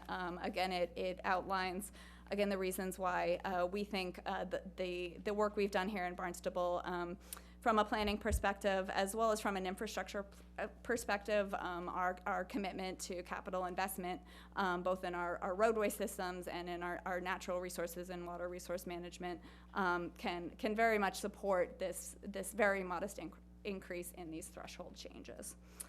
So I'm more than happy to answer any questions you might have. Thank you. Can you just take a quick minute before we do the public hearing to explain the process, that this is just submitting an application and then the process going forward from there? Correct. So the vote tonight would be to submit an application to the Cape Cod Commission. Again, needs an affirmative majority vote from the Planning Board as well as the Council, and then this application would be considered by the full Cape Cod Commission and vetted and approved through that process. Any timetable that you think usually takes? I'm looking at Christy. We have not talked about the timetable with the commission going forward, but certainly we would intend to formally submit the application immediately after getting those affirmative votes. Obviously, the Cape Cod Commission very busy right now. I don't think we necessarily saw these two things aligning in terms of time frame, but in the end, I think it's great that they do and they reinforce each other, the RPP and the Chapter H application. But we'll certainly work with Christy, and I know that again they've been supportive of this application to move it through as expeditiously as possible. Great, thank you, Elizabeth. And this is a public hearing, so if any members of the public wish to speak to this item, please come forward.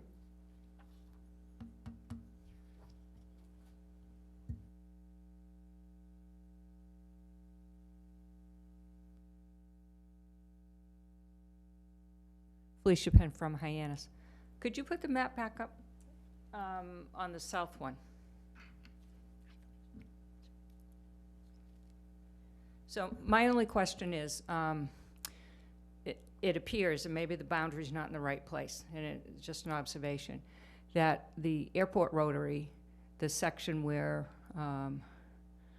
we undeveloped the restaurant that used to be the Red Coach Grill and then Chili's, et cetera, that appears to be in this Chapter H designation as of now, and that's of some curious coincidence to me, because it was a concerted effort of all the planning in this community to underdevelop the area immediately on the airport rotary. So I'm just curious as to if that's intentional, that this boundary go right up to that, because I would highly recommend that we scoosh it back a little bit to not include those parcels. Thank you.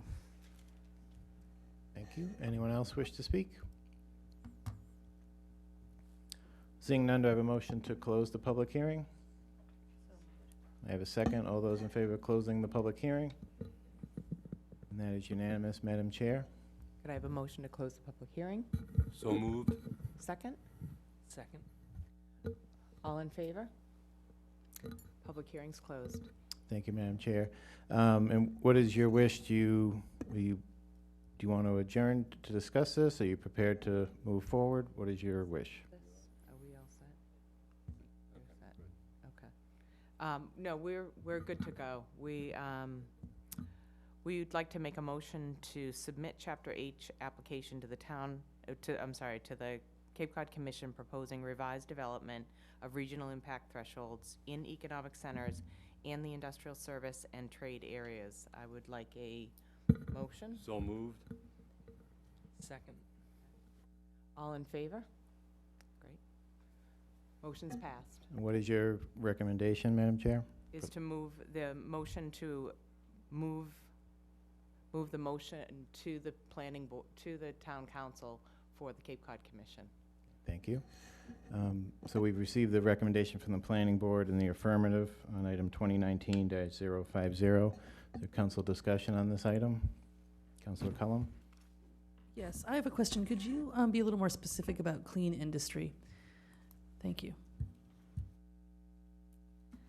Sure. So I think the details of that will be specifically called out in a potential decision. But I think when we mean clean industry, we mean uses that are not going to use, generate, treat, or store hazardous materials in any way that would be in conflict with our groundwater protection or our wellhead protection overlay districts. We recognize that a lot of these areas do overlap with sensitive drinking water resources, so we feel like the biggest benefit should be given to those types of uses in those industry sectors that are promoting uses, again, that are in full compliance with our zoning and our comprehensive water resource objectives, management objectives. Thanks for the clarification. I feel that many people look to the Cape Cod Commission to be the loudest voice on those particular issues. So raising that threshold from 10,000 to 40,000 is something that should be explained and delineated, in my opinion, especially with all the water issues we have now, looking for new wells, everything else. And I know that that's probably the spirit of it, but I certainly hope it's spelled out very specifically, because we wouldn't want anything to slip through there. Yeah, absolutely. And there is, there is one Chapter H decision that's out there that does have a lot of that language in there. So I think we'll be pulling from, and we've looked from a regulatory perspective to that. But again, obviously agreed, very important issue. Thank you. Councilor Flores? So it's now in our hands. If we vote to move this forward, does it then go to the Assembly of Delegates? And then to the commission, or directly to the commission? Directly, okay, To the commission, yeah. thank you. Councilor Schnapp? Thank you, Mr. President. Thank you, Elizabeth, for the presentation. Could you speak to any mechanisms for mitigation for projects that would then be in this higher threshold? My understanding with those that go to the commission, there's a fairly extensive process and mitigation that can deal with infrastructure, housing, any number of those things. Will we have in place in the town something to replace that? As Ms. Senatori explained, projects that do trip those development of regional impact thresholds today do go through that process under the current regional policy plan and are subject to all 230 of those minimum performance standards, some of which result in an applicant or a developer having to put in mitigation currently. Locally, we don't have any sort of adopted larger regulatory scheme for either assessing impact fees or mitigation like the commission does. Again, theirs is very kind of structured and codified.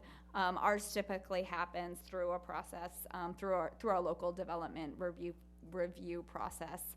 If an application does go through discretionary review in these cases, that's where we have the ability to have that conversation about potential, again, making sure developers are accounting for the impacts of their development. So that does happen in some cases through a local discretionary review process. But it's possible that there would be no mitigation. It's possible, and again, I think it's important to remember the scale of these developments. Again, 20,000 square feet.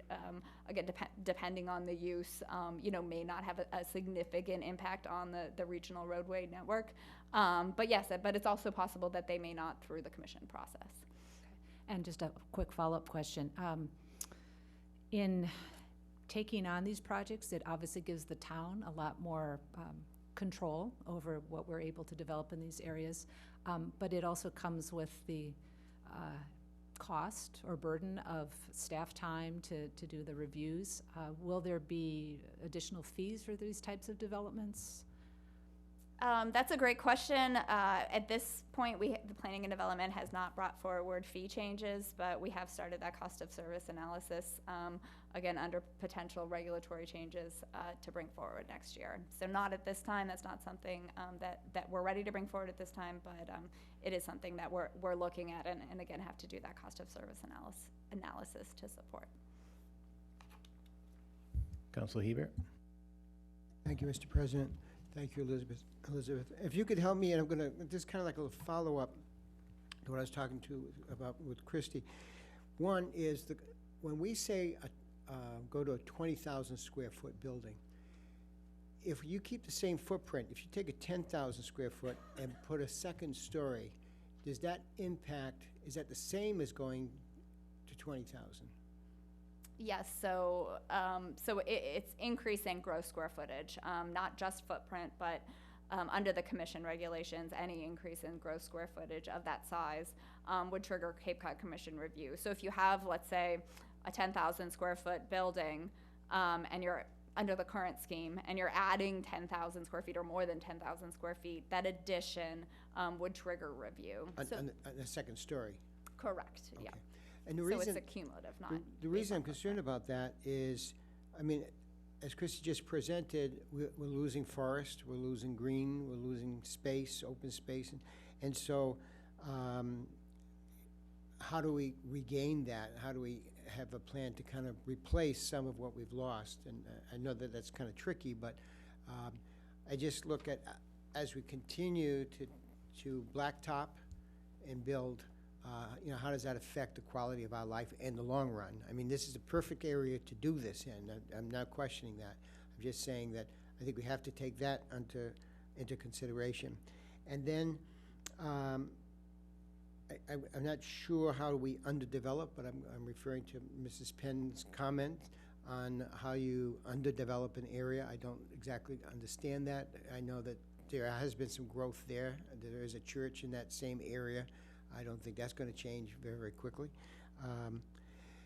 So then my other question is, going back to property values, because this is what I keep hearing from constituents. I don't want my property value to go down. If we look at how Boston, for an example, has, to the point that to get a parking space can be anywhere, to buy a parking space, $50,000 to $100,000. In your experience, looking at nationally, regional, and state, does this kind of development lend itself to increasing the property values of all the housing, all the areas, all the properties within a community, as opposed to sometimes I go through a community and I'm going down this kind of rundown little highway, and to the left and to the right, malls, little strip, empty. And I'm not sure what caused that in that community, but most probably you know better than I do. And I know it's very complicated, but thank you. Yep. And so first let me give a disclaimer that I am completely unqualified to comment on exactly how property values are determined and influenced. But again, I think speaking broadly and generally to this concept of putting a regulatory framework in place that supports investment and reinvestment in our existing developed areas is one that I do think supports the overall economic vitality of our town and the quality of life for all of our residents. If we can, again, kind of ease investment into these locations. And I do think one of our biggest challenges as a community is that, certainly when you're talking about the housing perspective, is that we're dealing with extremely high land values, extremely high construction costs on the Cape. So there are a lot of challenges to building things. So I think the more that we can help, again, in areas that are agreed upon as good places to promote growth and investment, the more that we can kind of streamline the process to, again, to direct people to these areas and, to get people to a building permit, that's important. And again, on the housing side, to start to, again, make sure that this is part of a bigger process where we're, again, really rethinking the vision that we have for this Route 132 corridor, and again, working in partnership with the commission going forward, again, to promote this kind of sustainable growth and investment that I think we all want to see here in Barnstable. Councilor Rep Grissetti. Thank you, Elizabeth. On the page 36 of the draft, it says the commission retains jurisdiction over large-scale developments that may have impacts, such as added traffic volumes or design of visually prominent buildings, which may have notable impacts on the regional resources or character. Can you define what the what a large-scale development is? Are we talking, over 10,000 and under 40, or because traffic, as you know, is a major concern, and I don't want all of a sudden, because we're not referring something to the Cape Cod Commission, have a developer exempt from performing traffic studies and whatnot. Sure, and I can explain a little bit what I meant by that statement, and I think it feeds into this idea that that Route 132 is a gateway into our community. It's a gateway into Barnstable. It's a gateway into Cape Cod for many people and for Hyannis downtown. And the structures, at least in terms of scale, that have the most significant visual impact in that sort of gateway concept are ones that you're going to find, say, for example, in our regional commercial centers, or, I think a great example is the new Cape Cod 5 headquarters that went out. Again, a development that's well in excess of the 20,000 square foot increased threshold we're looking for. So I think that was really what I was trying to communicate, is that, we retain the ability in these developments that we do recognize that may have significant impacts, again, related to things like traffic or overall visual character of the corridor. Under this current scheme, those are still reviewed, again, by the Cape Cod Commission. And it really is only those kind of smaller incremental ones that fall under local review. And again, still go through the process that we have in place, our site plan review and things like that, to be able to make sure that they're complying with all regulations locally. Okay, and I'm not sure if you responded at all to Ms. Penn's question regarding that, the parcels on Airport Rotary. Why are they included in this area? Sure, and so absolutely, admittedly, we did not really scrutinize the boundary. What Ms. Penn is referring to is a policy that the town has had and implemented over time to look at parcels where in areas of sort of where there present conflicts. In this case, it was the former Chili's restaurant building on the Airport Rotary that the town purchased and undeveloped. That land is restricted. It can't be developed given the nature of the purchase. So again, we didn't really scrutinize the buildability of individual parcels in the area. But I feel comfortable, again, given the protections that are inherent to that property, that this designation won't have any significant influence over that property. Anyone else? I have a motion to move the question. About a second. All those in favor of moving the question? All right, that's unanimous. This is item 2019-050. All those in favor of this item? And that is unanimous. Thank you. They already did it. All right, so we're going to move back under old business. Councilor Rapcarsetti, could you please read item 2019-032 and open the public hearing? Yes, Mr. President. This is a joint public hearing with the Planning Board. Old business item 2019-032, amending Article 5, Chapter 240, Section 25 of the zoning ordinance to revise regulations for the Highway Business District as written. I have a second. Point of information, Mr. President? Yep. Could I ask that the clerk record that I have left the dais and stepped down for both 032 and 042? Thank you. Clerk will make note of that. Madam Chair, could you please open your public hearing on item 2019-032? Sure, I'd like to ask for a motion to open the public hearing for 2019-032. So moved. Second. Okay, all in favor? Public hearing is now open. All right, I'm going to open the public hearing on item 042 as well, because they both deal with highway business. So Councilor Wallace, could you please read item 2019-042 and open the public hearing?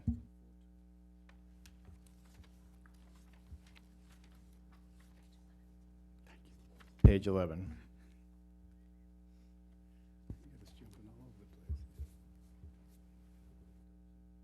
Thank you, Mr. President.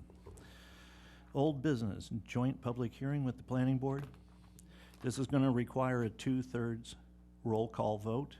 It's item number 2019-042, amending Chapter 240, Article 3 of the zoning ordinances to expand the Highway Business District as written. I have a second. Madam Chair, could you please open your public hearing on item 042? Yes, I'd like to open the public hearing number 2019-042 as written. So moved. Second. All in favor? And the public hearing is now open. Great, thank you very much. And we have Elizabeth Jenkins back with us for the rationale on item 032 and 042.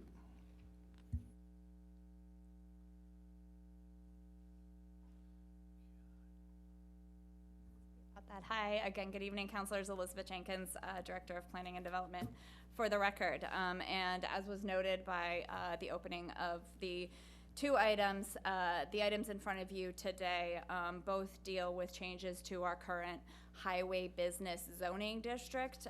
The first item, 032, being proposed changes to the text of that zoning district. The second item, excuse me, 042, proposed changes to the applicability of that zoning district through a map amendment. So 032 and 042. So this conversation started, I think, by recognizing that the highway business district, as it exists today, and this is a map of the locations, you should have this in your folder, of the boundaries of the highway business zoning district, again, as they exist today. The highway business district, as we know it, took its form in 1988 and currently permits only 2 land uses as of right. So with the building permit, without a trip to the Zoning Board of Appeals, and those are offices, professional offices, not medical offices, and banks, specifically banks without a drive-through. So I think there was an idea that these 2 uses, again, in these sort of prime, already developed commercial corridors, the zoning as it exists was not adequately supporting the businesses that were there today, the businesses that we saw there today, or the type of growth and investment that we hope to envision for these commercial corridors. The second, I think, reason that thing that precipitated these conversations was this idea that we do have a housing crisis here on Cape Cod. So I think as the Zoning and Regulatory Committee started to work through this HB, we saw it really running parallel to this community and regional conversation about different ways that we can support housing growth in the town of Barnstable, and housing growth in a way and in a form and in a density that would support a year-round workforce. So the Zoning and Regulatory Committee started this process actually back in May of this year when these issues were originally identified, and worked through a very careful and sort of iterative process that looked at kind of all of the zoning districts in town as compared to the current HB district, and looked at what uses, again, might be appropriate for these commercial corridors.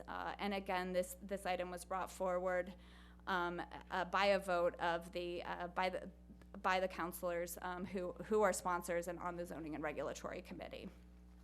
So for everyone's benefit, I'll just walk briefly through the proposed zoning. Again, it takes a district, the Highway Business District now, that again only contains 2 principal permitted uses, and I should say pretty much a full range of other sort of business uses, but again only allowed by the grant of a special permit by the Zoning Board of Appeals.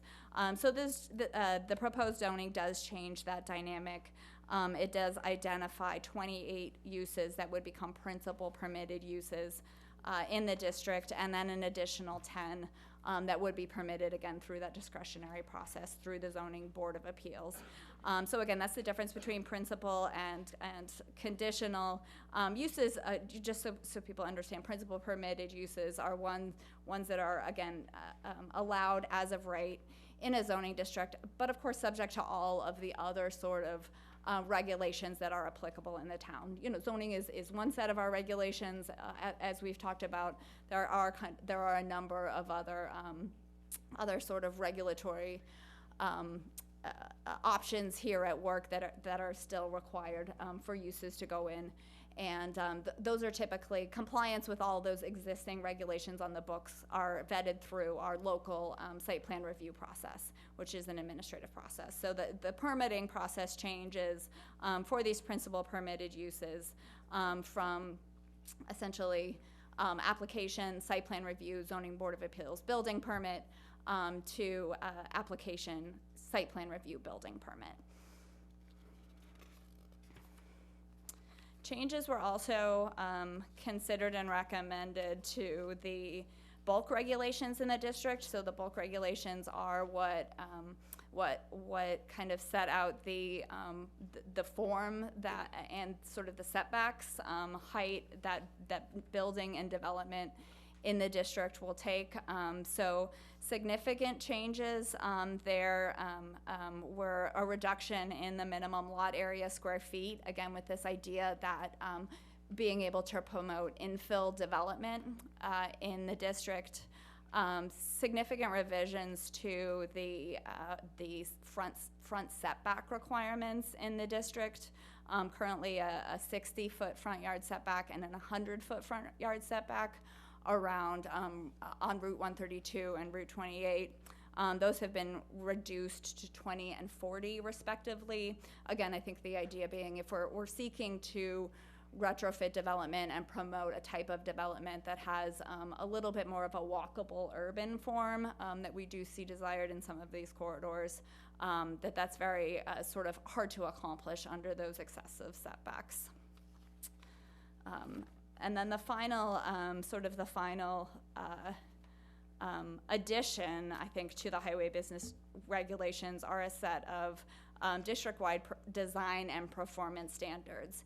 And these design and performance standards would be applicable to new development in the district. So again, not kind of impacting existing development, but where there are opportunities to do a kind of a full-scale redevelopment, setting out some basic building design standards, site design standards, again, promoting that sort of that pedestrian and pedestrian orientation and bicycle accommodations, as well as screening and access standards for those demolition and rebuilds.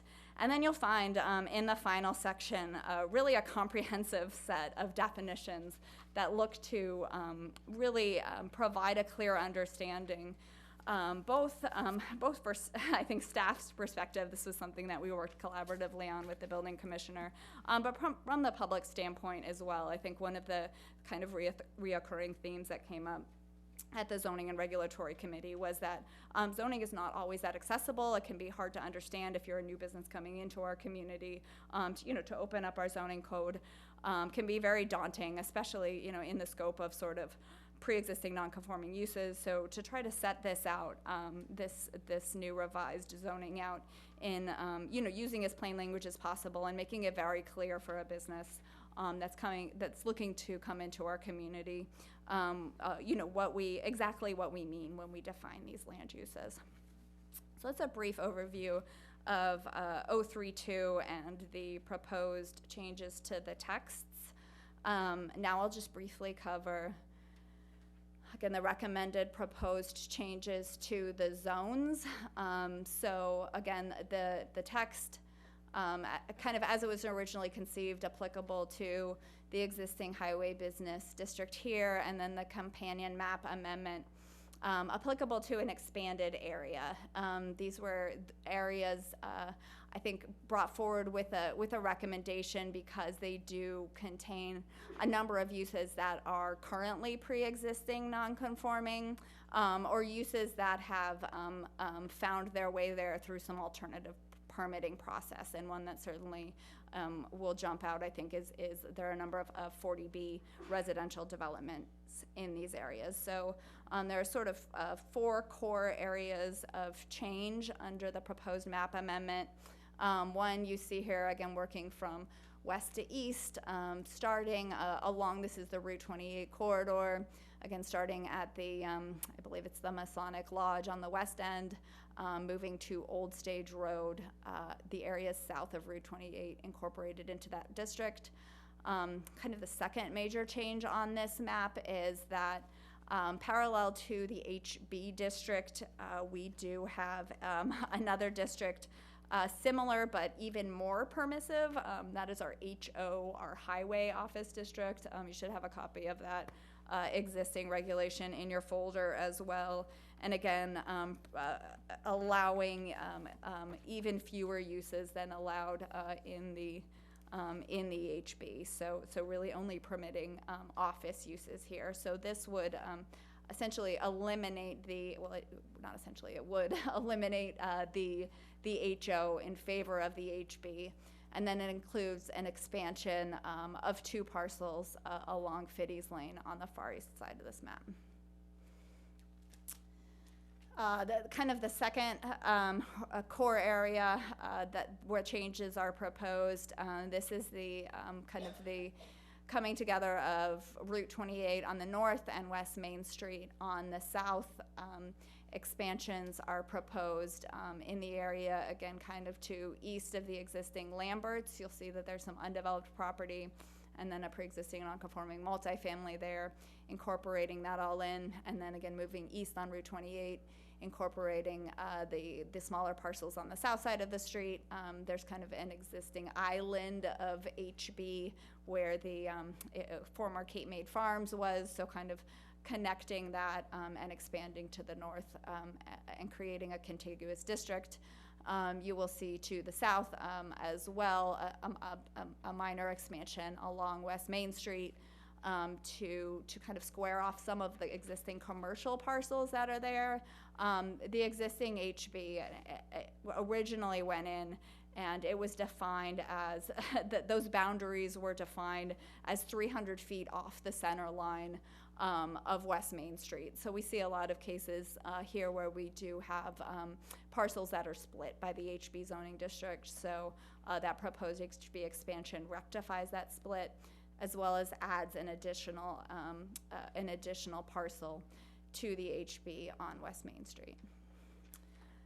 The final area of proposed expansion, again, area is in Hyannis. That is the West End Rotary you're looking at.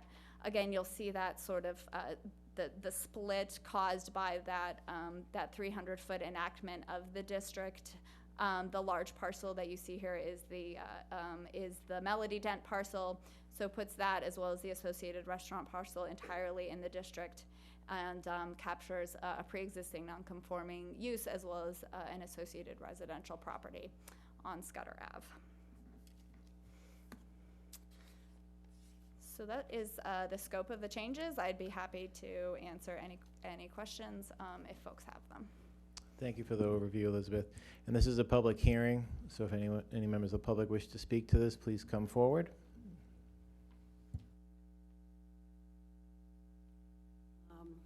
I'm Susan Sweet. I live on West Main, have my whole life. I'm 71 plus years old. Thank you. And she just, I'd like to talk about the parcel. She just said that's with Lambert's. And she said there was one undeveloped piece in there. That's mine. I have paid taxes on it, as well as the piece directly in front of it, which is a single family Sears and Roebuck's modular home. I will never, I have been approached many, many times, as well as my family, to develop that. It will never be developed in my lifetime. I will never sell it. I will never put any kind of anything. It's open space. It has been wished by my family, which that property has been. All that property and across the street was there and bought almost 100 years ago by my great-grandfather.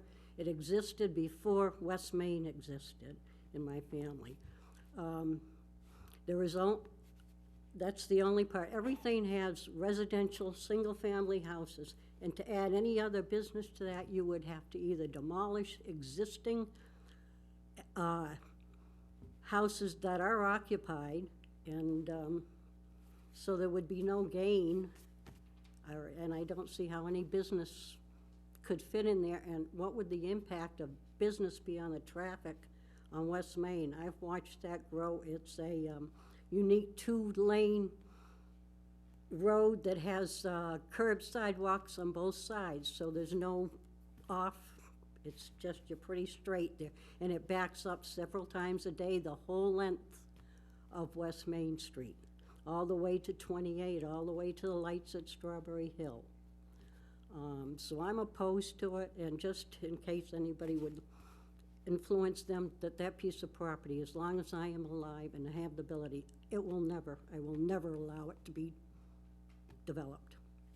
And I hope that influences, and I'm sorry I didn't know that this study had been going on, or I would have put my input. I only realized it when I read it in the Cape Cod Times. And I do plan to. I met some very nice people at the planning today when I went in, and they said I could write a letter with my issues and comments, and I plan to. I wish that people would come and see. I had to have that property surveyed by the reputable firm off of Parker Road in Osterville because somebody thought they could use that land. They were saying it was theirs. I know where the property line is because it's been in my family forever. And they were infringing, they were cutting down trees, and I had that all marked off, which I wish I could invite you over to see where that line is, that only development would be on the other existing side. But somebody removed all the stakes that the surveyor put in. So, but I would be happy to show anybody where the property line is and how little property would actually be available for development. Thank you very much, and I will. Thank you. Anyone else wish to speak?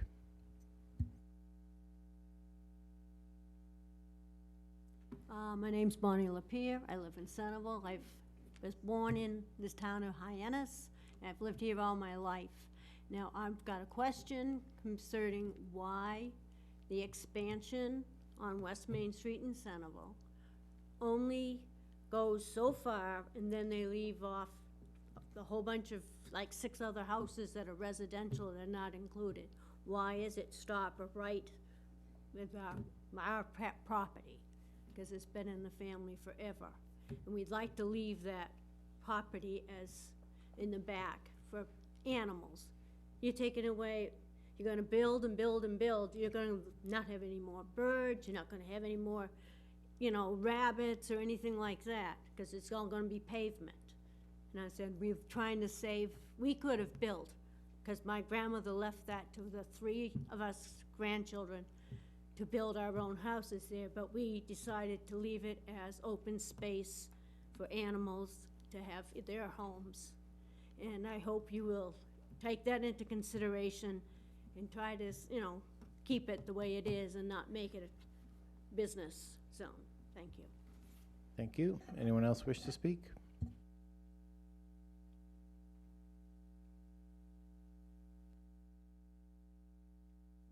Hello, I'm Helen Gallagher. I live in Hyannis.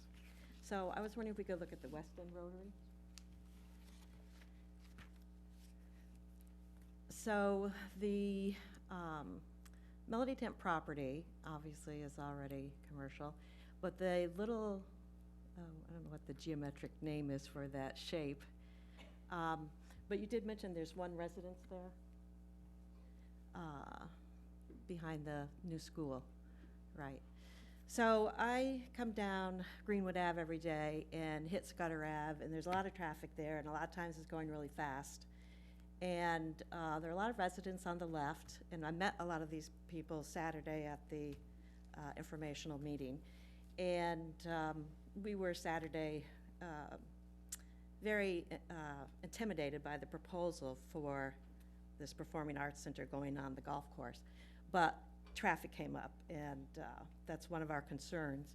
So I would hope that we wouldn't expand the business zone into that little shape and leave it where it ends currently at the towing business and across from the hotel.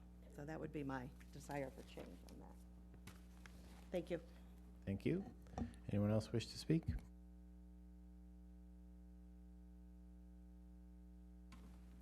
Good evening. I'm Susan Rohrback from Centerville, and I have a lot to say about this. I think that there are some very good things about this proposal, and I particularly like the part about making the area or the district more available for multifamily housing. That's something we need really badly. But I have to say that I was really surprised to see this. I was surprised because this, plus the possibility of changing the Board of Health regulations, would mean really major changes for Centerville. As an aside, I think the changing of the Board of Health regulations would be a real disaster. But I'm also surprised that there has been no public meeting in Centerville or in any of these other areas. Do the residents in the district and the abutters know that this is happening? I can't imagine that they do, because otherwise I think that there would probably be more people to be here to be speaking about it.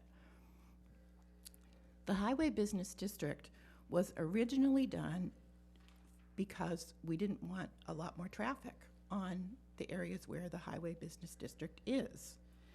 And so I'm wondering if the uses that are proposed for this area have been looked at in terms of traffic generation. Are they uses that generate a lot of traffic, and therefore we might not want there? And my focus has been on the area along 28 and west of Old Stage in Centerville. Many of these uses seem a little too intense for the area, especially in the area west of Old Stage, which at this point is really primarily residential, multifamily, single family, with other uses also in there. And in the 4-lane area, where the traffic is already really heavy and turns are extremely difficult. And by the way, I'm sure you all know that that area is referred to in other towns as, we don't want this in our town to look like Route 28 in Centerville. And they don't want the traffic either. So I'm just wondering if this proposal is really well thought out. Does it fit with the Cape Cod Commission's regional policy plan and the ideas of focusing development and redevelopment on existing areas, putting it in context, respecting coastal resources, avoiding really sensitive areas? I think that we should be a little more specific about what we want to see in these areas. Maybe they're not all the same. Maybe we don't need the same rules for all of these different areas. I can see that this, plus getting rid of Board of Health regulations, would really open things up, especially in Centerville, for development. And so that leads to my question is, where is our wastewater planning in relation to this? Do we have plans that we can look at to decide the appropriateness of new development areas and new developments? I think the design and performance standards in this are really good, and as I said, I like the housing. But new development areas and new allowed uses should really be conforming to our wastewater plans, whatever they are.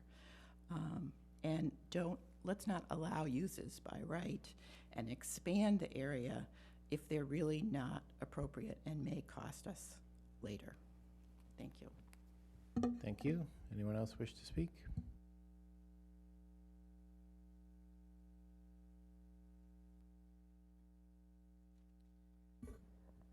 Felicia Penn from Hyannis. I guess we gotta thank Jeff for putting it in the paper, otherwise these people may not have been here tonight to express their opinion. And I find it a shame, and it's not your fault, it's just state regulations that don't make a town, when they have proposed zoning changes, have to notify the abutters.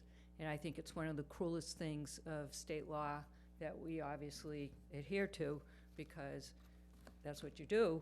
But I just think it's wrong that when you have something as major as a zoning change, that you don't have to notify the abutters.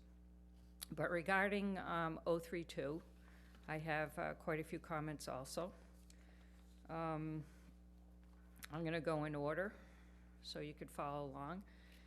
In section B, principal permitted uses. Well, first of all, before I get there, I want to note that in section A, the purpose, there is a phrase in there that states that appropriate protection for adjacent residential land use is part of the purpose of this HB district, okay?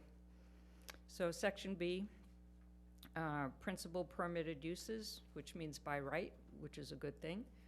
At least 2 of the proposed uses here, I believe, and I'm recommending strongly, be removed from this list, as they're more suited to an industrial zone, and that's contractor service establishments, actually 3, self-storage facilities, and a wholesale anything that's wholesale, lots of big trucks in and out, different hours of the day, not necessarily even during daylight times.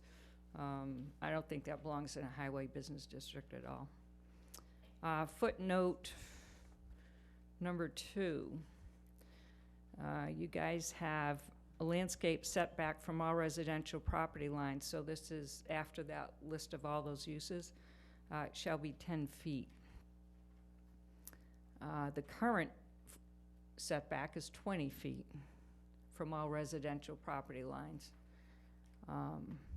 10 feet is totally inadequate to screen noise, visual pollution, light, anything else from commercial development. Now, like Sue just mentioned, maybe you have different footnotes for different uses. So maybe multifamily, if that's going in next to residential, maybe that can handle a 10-foot setback. But if you've got some of these other uses in here that are really heavily commercial and trade, a 10-foot setback is not appropriate. So I really think you should look at that somehow. Footnote 3, you talk about exterior areas used for loading or storage shall be screened. Please add dumpsters. You've got that throughout this to that. Dumpsters have to be screened also. Under conditional uses, there are 4 uses here that you have on this, and I realize that these need special permits, but I prefer that they not be here at all, since you asked. And they are numbers 1, 2, 4, and 9. And for the public, that's auto service and repair shops, building, sale, rental, storage, repair of boats, contractors' yards, warehouse for distribution. And again, I have the same input on the footnotes that you have. 10 feet setback from residential property lines is insufficient, and loading and storage should include dumpsters. Let's see here. Bulk regulations. So these are some really big changes here, and there's different lot sizes all over the place here. I'm not sure what the intent is on changing these bulk regulations, but it's a possibility in some areas, depending on the use, that you could go up to 4 stories, because density is a good thing. So we don't have to expand the footprint out to the linear borders of the lots. Regarding minimum lot area, the current lot area in HB is 40,000 square feet, which is just shy of 1 acre. And you propose to reduce it to 15,000 square feet, which is about 1/3 of an acre. In my opinion, not that that may be of value to anybody, but it is my opinion that this is too small and may cause an increase in curb cuts, sign pollution, etc. You know, going from almost an acre of required lot size to 1/3 of an acre, chop, chop, chop, chop, chop. I just find that not very progressive. Minimum lot area should be no less than 22,000 square feet, or about ½ acre, my opinion, just a suggestion. Setbacks currently are 60 feet front, 30-foot side, and 20-foot rear. That's current zoning. You have proposed 20 foot for the front, 20 foot for the rear, and 10 feet for the side. I would like to see, I understand trying to move the buildings toward the street more, put the parking in the back and the sides, I get that. But I'd like to see rear and side setbacks a minimum of 20 feet. Right now you have side setbacks at 10, and I don't think that's enough.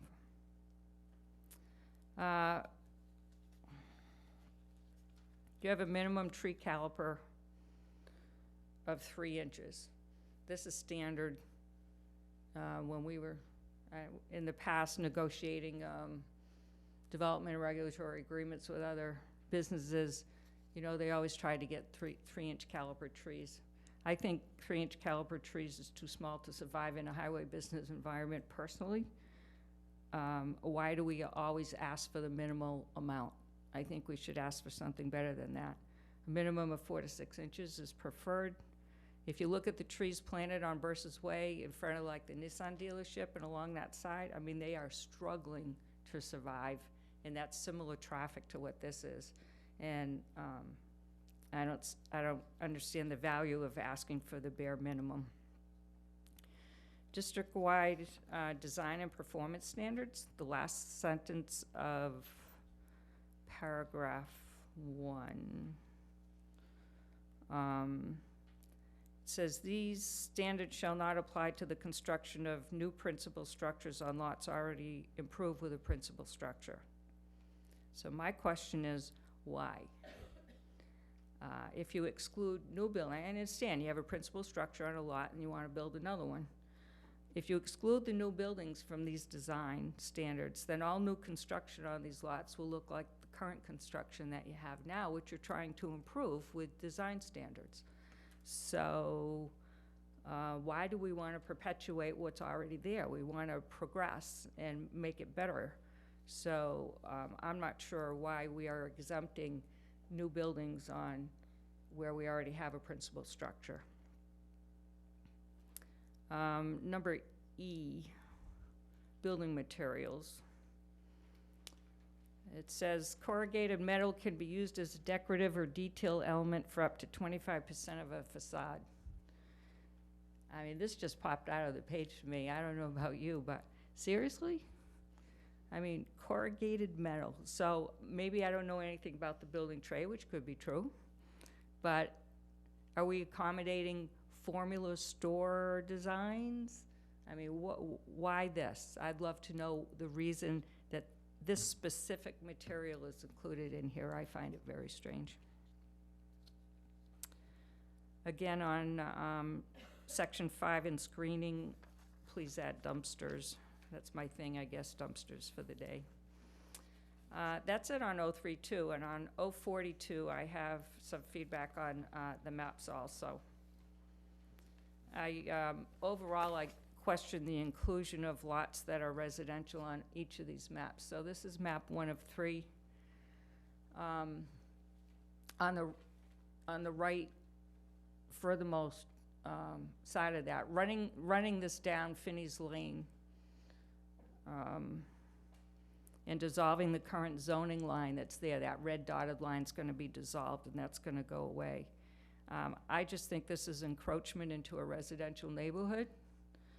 And one of the purposes of the zoning, as I already mentioned, is to protect adjacent residential land uses. Not to mention if there were any exits, entrances to this property right now, the way it exists, that would be a nightmare in that intersection. So why the expansion onto Finney's Lane boggles my mind. I just think that's a huge mistake, and that should come out of there. Obviously, whoever owns that property there is in favor of that expansion, but it goes right into the backyards of all those houses there. What does it do to the value of those properties? I mean, those people have rights. They weren't notified of this hearing tonight, so they're not here tonight to say, hey, you're coming into my backyard, I don't want you here. I don't think that's right. Map 2.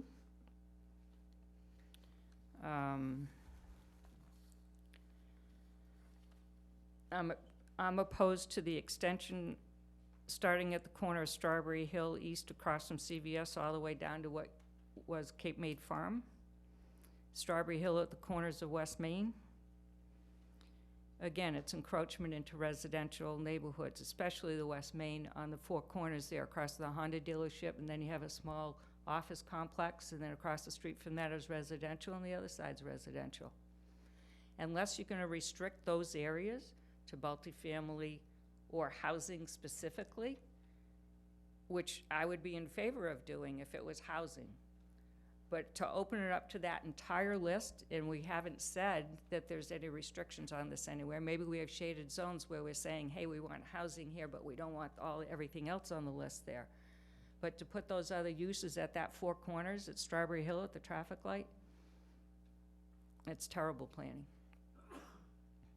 And map 3, Helen Gallagher came up and talked about this. This map should be deleted entirely as far as the expansion here. You're proposing to extend a highway business district into an RB zone. This is all residential. It's a rural road. And unless you're gonna restrict this expansion also to housing, it runs totally counter to the written purpose of the zoning here, which is to have appropriate protection for adjacent residential land use. You know, there's a woman there next to Cape Way Towing, which is a pre-existing unconforming use, admittedly. She just spent like the last 8 or 10 years redoing her house. She put a ton of money into that thing. I don't think she's here tonight because she probably doesn't know about this. But unless you're gonna restrict that to residential use, this whole map should just be deleted in its entirety. Thank you for listening. Have a good night. Thank you. Anyone else wish to speak?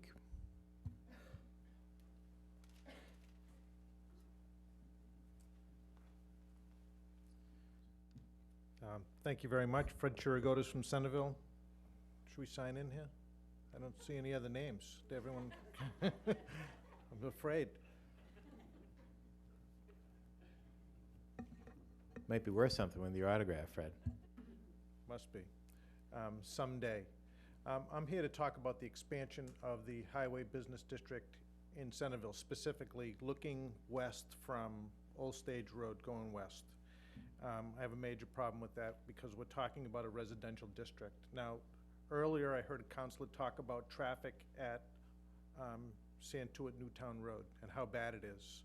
Well, I have to tell you that the traffic on Route 28 from Old Stage Road heading west is as dangerous a place as you can find. It took 13 years to get a traffic light at Lambert Mill Road.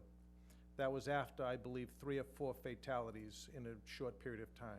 The number of accidents that we've had on Route 28 in the area of our current plazas, Centerville Plaza and Bell Tower Mall, and I don't have to tell you about that. When you look to expand the business district west, I say to myself, well, it doesn't fit within the local comprehensive plan. It doesn't fit within the village comprehensive plan. What is the plan? So apparently, we're putting the cart before the horse here. I think there's a couple dangers of expanding, and I'm just talking about the expansion of the business district west of Old Stage Road. I agree that, and I think part of the impetus for this whole committee was the uses in Centerville Plaza and Bell Tower Mall on the other side of the street. And I know that for years, the owners have been talking about their ability to develop the property the way they wanted to and invest some money, and I agree that those properties need to be developed. What we've seen, though, is when Route 28 was being developed and the gas company came and they cut down all the trees right in front of those 2 plazas, didn't help anybody. We put in 2 lanes in each direction, and I think it's helped a few lawyers, and it's helped the hospital, but it really hasn't helped the traffic in the community, and it's really dangerous. Now, as we expand west, I think there's a number of issues. Number one, you're moving into completely in a residential neighborhood. Traffic is dangerous there already. There's residences on people on both sides come out onto Route 28 and turn left, which is suicidal, but it's necessary. And when you look at the history of what's going on, you become suspect about why are we expanding HB to an area where it does not exist now into a residential area. I mean, what's going on? What's the plan? So I think before we move forward and before we decide that, let's look at what the the village plan says, what the local comprehensive plan says, and let's talk about the traffic. When we talked about the Route 28 corridor, originally we were talking about, let's have a plan for the whole Route 28 corridor. And I realize, as we were talking earlier about 132, there are different sections, whole different villages, whole different ways of looking at it. When you get to Tuit Playhouse, and that district is different than when you get to Newtown Road. It's different when you get past Stop and Shop and head down Route 149, when you go through Osterville. We need to look at each section of that road and make a comprehensive plan that works. I think, personally, the development at Versus Way and Route 28, I'm looking at it and I'm saying, wait a minute, we took a section and developed it, but you still have two bottlenecks on each end. We really didn't do a whole lot there. I shouldn't say we, that's a state project. And that's gonna be the problem that we have everywhere on Route 28. We can develop both sides of it, but we don't have control over what happens on Route 28. So whatever our planning is, whatever we decide we want to do, we need to take into consideration that we do not control the traffic. And we create dangers unless we plan far in advance. So before we expand the highway business district, and by the way, I agree with a lot of the comments that were made earlier about the things that we're gonna consider as of right. I mean, self-storage, really? Is that what we want to see on Cape Cod on Route 28? But, you know, that's not why I got up to speak. But I think before we make a vote to expand, we need to have a plan that is comprehensive and that fits. And I don't think that we're prepared to do that yet. So I would ask that you not expand the Highway Business District west of Old Stage Road and at Route 28. Thank you. Thank you. Anyone else wish to speak?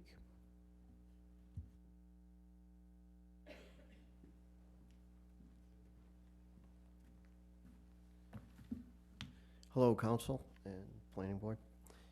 My name is Cliff Carroll, lifelong resident here in Barnstable. I've been a mortgage banker involved in commercial real estate development financing, and I'm also personally involved in real estate development and more so commercial real estate development. I'm here today in support of the bill in general, and my main focus is in the existing highway business zones, specifically in the Route 132 corridor. One of the properties I'm involved with in a partnership you may be very familiar with is across the street from the Hyannis Toyota garage. It has the golf store in front of it. Across the street from us is also Whole Foods. Up the street is Friendly's. You know, Chick-fil-A just got built, that type of thing.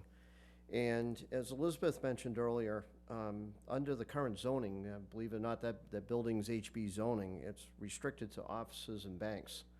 If today we were to try to put a golf store in there, even though it's a retail business on the way to the Cape Cod Mall, it would require a special permit, the effort, the expenses of the town. I believe that this project is basically a common sense effort. And I just, again, I want to keep my comments brief because I know it's getting late. But I would like to say that I believe that the relief proposed will greatly encourage economic development along these corridors. The elimination of special permit for uses which have been well established or basically known as grandfathered uses, I believe that'll increase the amount of investment and the amount of economic development in these areas, and I believe it will assist in the filling of a lot of these properties. I'm sure everybody drives around and sees these commercial areas that are sitting vacant, some on West Main Street for a long time, some on Route 132. And a lot of the effort that's gone into this by you know, Elizabeth and her team and the planning board, I believe the purpose of them is very good for the town. I believe that, again, you know, again, if I can use our building as an example, we have 30,000 square feet there. We have 2 stories, 15,000 square feet on both stories. We're approached almost weekly by national and regional tenants that are looking at the property. Some come from as far as Texas, a lot come from up in Boston. One of the first things they do when they take an interest in the property is they ask, okay, what is the zoning? And then when I give them a copy of the existing zoning, they immediately see that anything outside of a, you know, a basic office or a bank is going to require a special permit. That immediately chills the desire for a piece of property that could be used, again, one of the uses here proposed, medical retail. If this bill goes through, I have tenants that I can actually go back and reapproach. And I think that their desire to come in here, invest a lot of money, bring high-paying jobs, I believe will be a direct result of the changing of that particular district from the current HB zoning into this new HB zoning. The back part of our building is actually business. We're one of those properties that are divided. Our building is divided by this zoning. And to put on another hat, and again, I'm not speaking for the Housing Assistance Corp., but I do sit on the Board of Finance for the Housing Assistance Corp. Here in Hyannis, and I sit on the Board of Directors for them. And I would like to thank the thoughtfulness on this, where the, you know, inclusion now of a 2-family property, a multi-family property, a mixed-use family property. I believe that this type of zoning change is going in the right direction and keeping with the overall Cape Cod Commission goal of creating housing, the town's need for affordable housing. I believe that all of those are good uses and good insights, and I encourage this type of changes. In closing, I would just like to, I'd like to thank the planning board, the town council. Again, Elizabeth Jenkins and her team I've been following this process for the entire time. And any time I needed access or wanted to know where we stood or what the proposals were, the town has been excellent, every single level of it, even the building inspector. So I would just like to say thank you, and I think that the town should feel good in many, many ways about the foresight that's gone into this and the economic effect that it could be. Again, as a commercial banker and a residential banker, I know the struggles that I've seen businesses go through for about 4 decades here, and how difficult it is to repurpose a building once it goes vacant, or a use of a building once it goes vacant. And again, in the highway business, unless you're going to have strictly an office or a bank, West Main Street, Route 132, Route 28. We also developed the Gosnell building next to Lambert's. That was an existing non-conforming use, but we couldn't do that today in the existing zoning the way it was. So I just want to say thank you, and I want to say thank you to everybody for their time. I personally hope that this does go through. It does sound like some recommended changes, but overall I think the product is excellent. I think the town should be very happy with it, and I want to thank you all for your time. Thank you very much, and wish everybody a happy Thanksgiving. So thank you. Thank you. Anyone else wish to speak? Seeing none, do I have a motion to close the public hearing? I have a second. All those in favor of closing the public hearing? That is unanimous. Oh, all those opposed? Sorry. It's a lot of people to look at. All right, one in opposition. Madam Chair, what is your wish? We'd like to take a few minutes and adjourn to the Selectmen's Conference Room for a deliberation.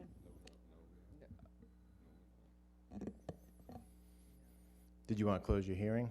I think we want to leave it open for right now. Okay. Okay, go ahead. Thank you. All right, we're going to move, while they adjourn, we're going to move on to some other items as well, and we'll see what the planning board comes back with. Councilor Schnapp? A motion to reconsider the closing of our public hearing. I voted in the affirmative. Yeah, you can. You're in the affirmative, yep. Is there a second? All those in favor of reconsidering the vote to close the public hearing?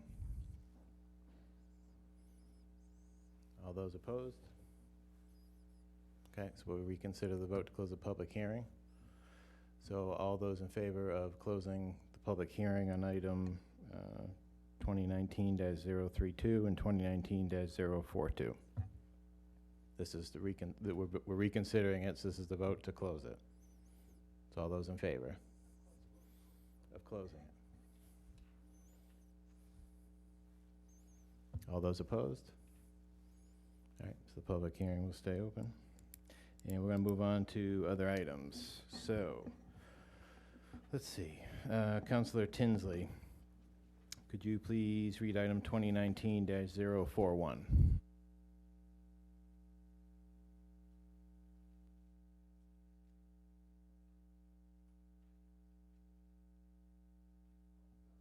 Page 13. Found it. Thank you. Through you, Mr. President. Item number 2019-041, resolve to authorize the town manager to extend the contract of the Director of Finance, Mark Milne, until June 30th of 2023, as written. And there's a Scribner's error on there. It should be December 30th, 2023. Okay. I have a second. All those in favor of this item, 2019-041? And that is unanimous. Congratulations. Happy to have you.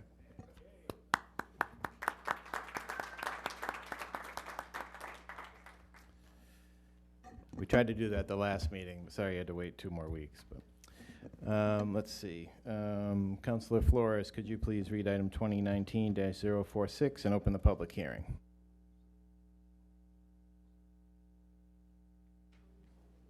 This is old business, public hearing, roll call vote. Item 2019-046, appropriation and transfer order in the amount of $120,000 for the repair of storm damage at Blish Point, Barnstable Village.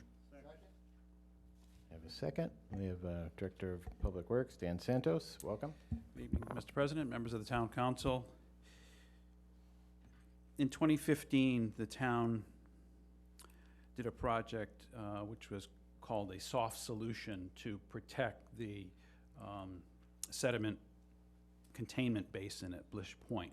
And what that means is we basically use sand in bags, burlap bags of sand, as a means to protect that basin, because at the time there was very little prospect for having any other solution succeed at that location.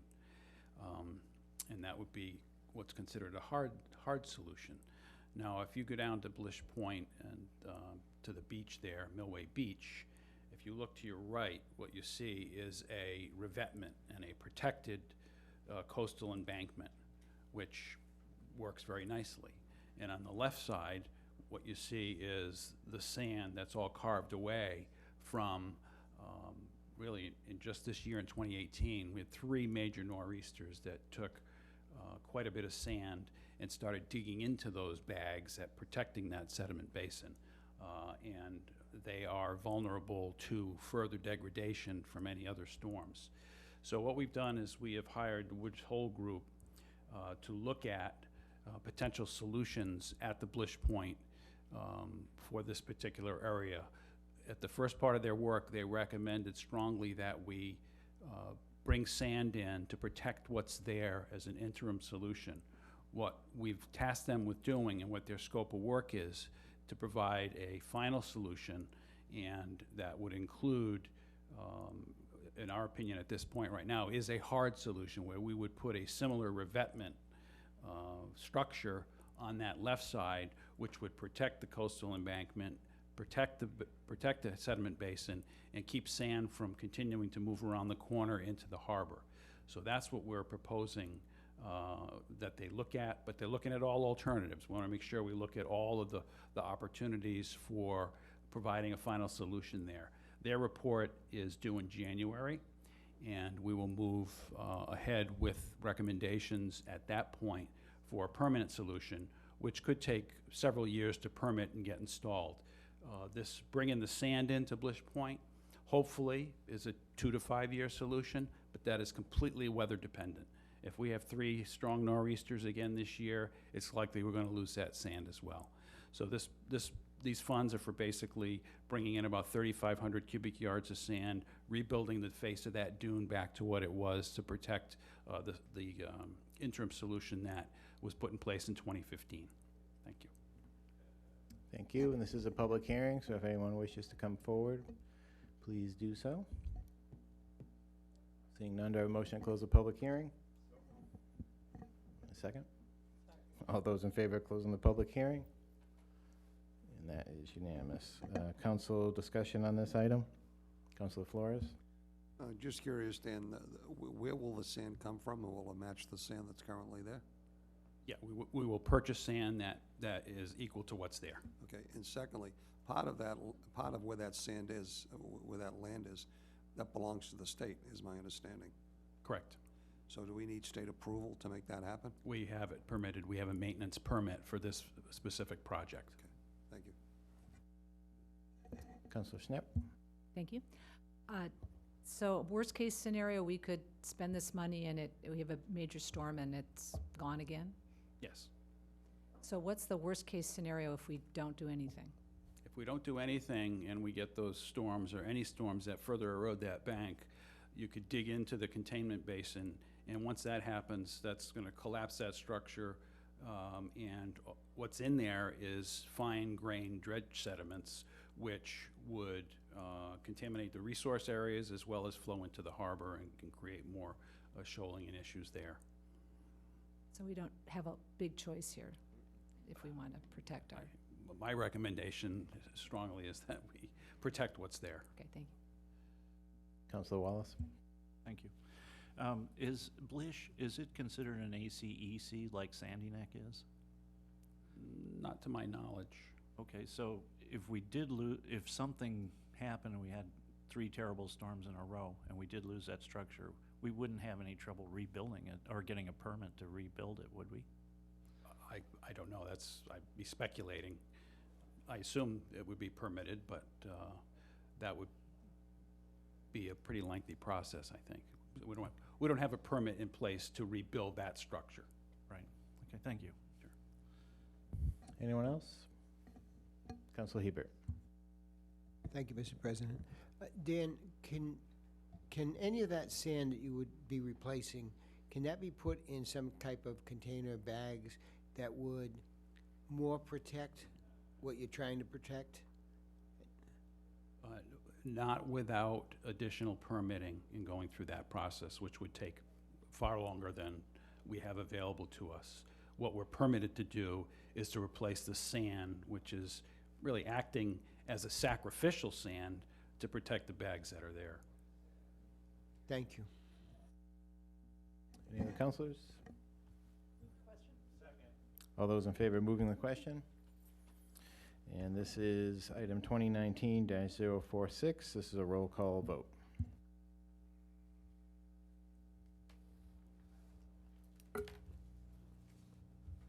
Biedenbender, Yes. Crocker, Yes. Cullum, Yes. Dagwan, Yes. Flores, Yes. Rapcorsetti, Yes. Hebert, Yes. Levesque, Yes. Neary, Yes.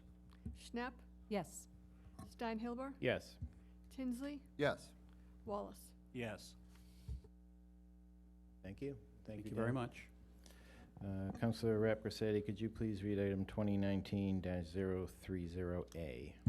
This is old business may be acted upon. Item 2019-030A, appointments to a board, committee, or commission. Resolve the town council appoints the following individual to a multiple-member board, committee, or commission. For Infrastructure and Energy Committee, Paul Caniff, DMD, from Centerville, as a regular member to a term expiring 6/30/2020. I have a second. Any discussion on this item? Vice President Crocker? Thank you, Mr. President. This particular individual is on 2 of our appointed boards already. This would be the 3rd. A very talented individual delivering services for his community. We have had some times that the load seems to be heavy, and I would suggest that the 3rd might be asking a bit much. So I'm asking or suggesting that he not be appointed, and I will not be voting on the affirmative. Thank you. Anyone else on this item?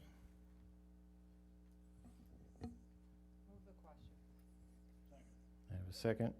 This is item 2019-030A. All those in favor of this item?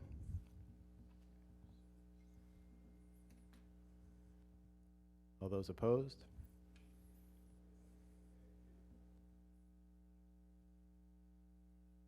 Okay. It doesn't carry. Yep, thank you. All right. Moving back under new business, Councilor Hebert, could you please read item 2019-047, please? Yes, Mr. President. What page are we on now? 19. Oh, thank you.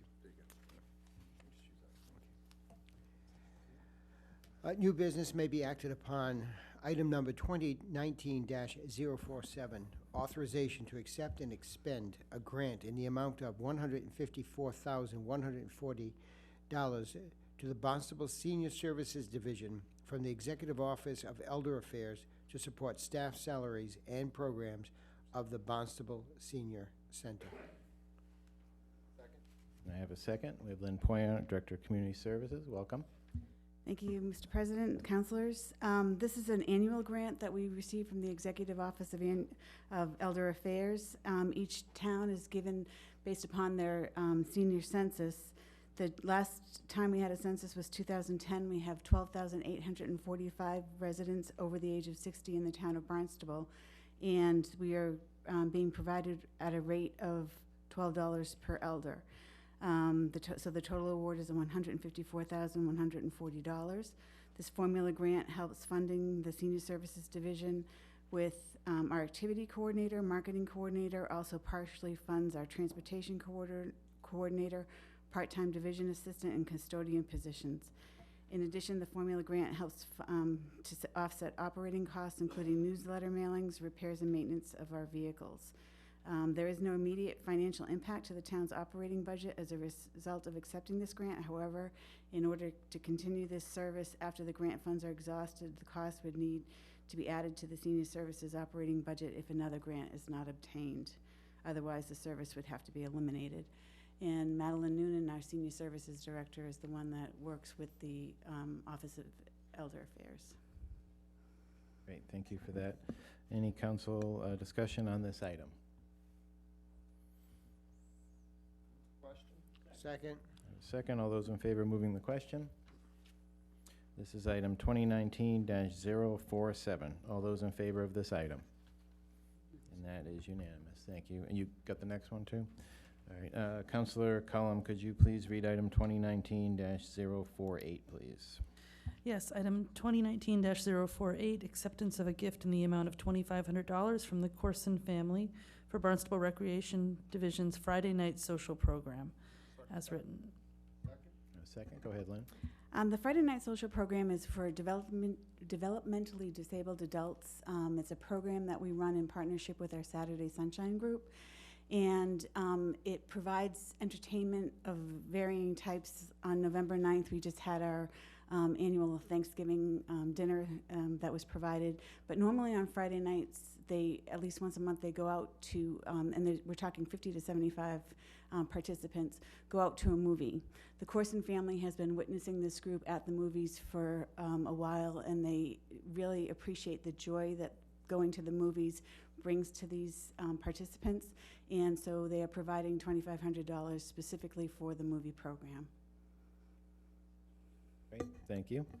Council discussion on this item? Said move the question? Okay, I have a second. It's very quiet. Yeah. All right, this is item 2019, all those in favor of moving this question? This is item 2019-048. All those in favor of this item? And that is unanimous. Thank you very much. Thank you, Lynn. Councilor Wallace, could you please read item 2019-049, please? Of course, thank you, Mr. President. This is new business, may be acted upon, simple majority. It's item number 2019-049. Conservation restriction to be held by the Barnstable Land Trust over approximately 2.94 acres of land on Church Street in West Barnstable, Massachusetts. As written. Now, Thank you for that. And for the rationale, I'll do it. all right, go ahead, Counselor. This is to resolve that the town council moves to approve the conservation restriction application of Priscilla Jones, grantor, and Barnstable Land Trust grantee over 2.94 acres of land located at 240 Church Street, West Barnstable, map 153, parcel 007-001, for the purpose of preserving open space. The background, this item has been placed on the agenda for the council's approval for a conservation restriction, a CR, to be granted by Priscilla Jones and to be held by the Barnstable Land Trust over approximately 2.94 acres of land on Church Street in West Barnstable. This conservation restriction preserves both upland and wetland. It will enhance the adjoining 200-plus acres of Bridge Creek Conservation Area. It will also preserve important wildlife habitat and protect freshwater wetlands. The current owner has been deemed eligible to receive a conservation land tax credit, a CLTC, for the donation of this conservation restriction to the BLT. The analysis, the proposed conservation restriction conforms with the open space policy of the town adopted in 1981, which encourages grants of conservation restrictions which yielded benefits to the town and furthers the town of Barnstable's updates to its open space and recreation plan. Specifically, the Jones Conservation Restriction on Church Street offers the following public benefits. It prevents disturbance of the wetlands. It preserves open space. It links to other conservation land. And it preserves important natural habitats of fish, wildlife, and plants.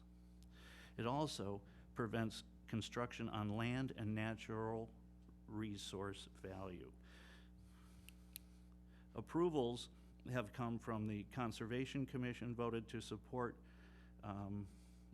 the CR on October 9th, 2018. The Land Acquisition and Preservation Committee voted to recommend the conservation restriction to Town Council on October 1st, 2018.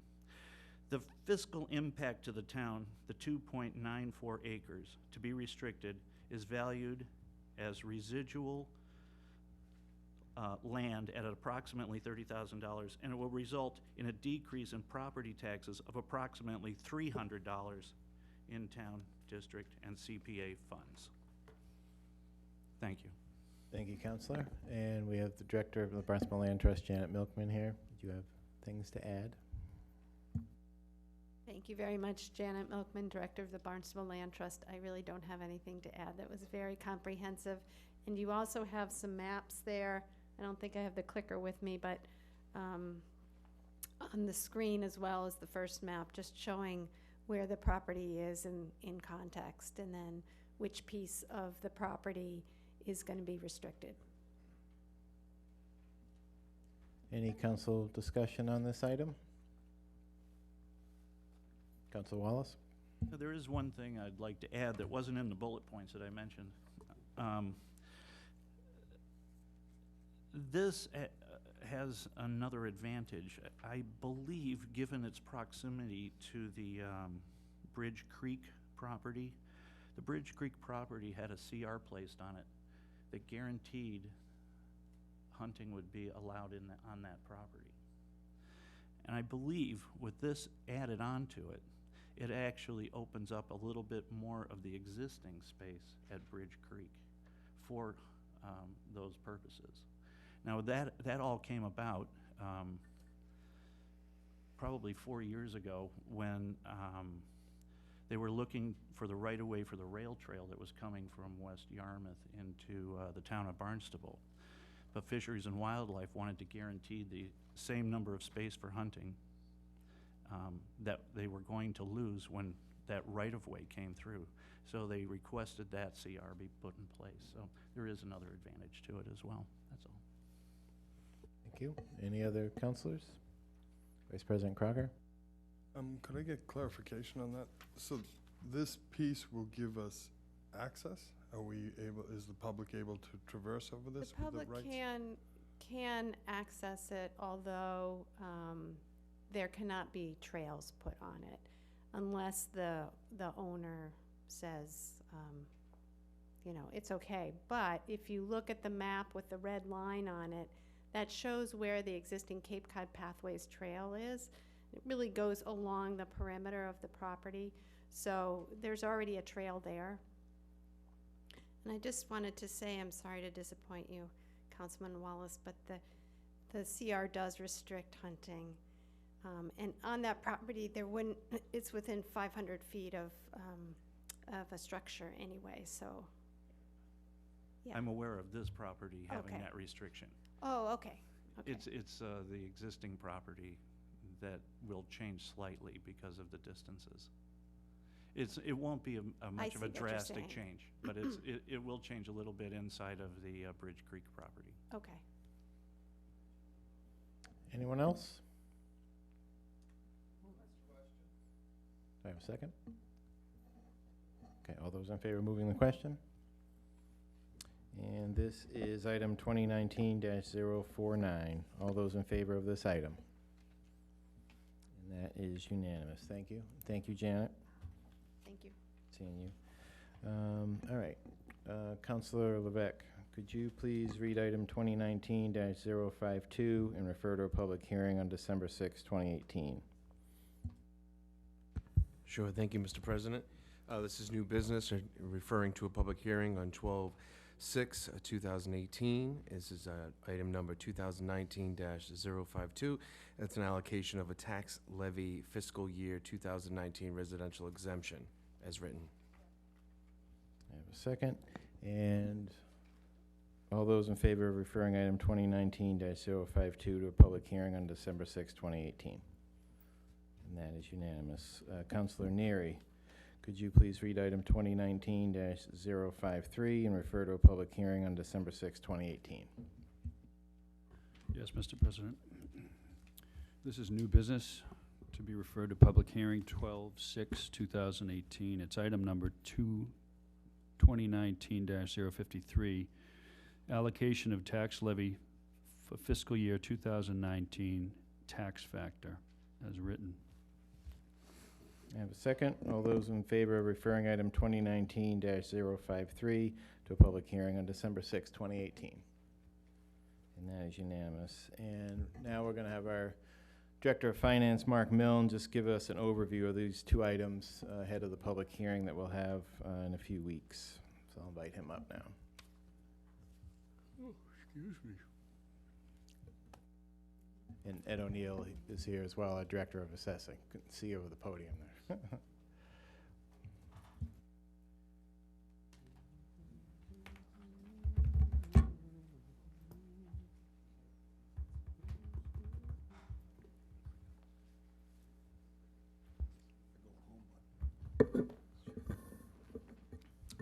Thank you, Mr. President.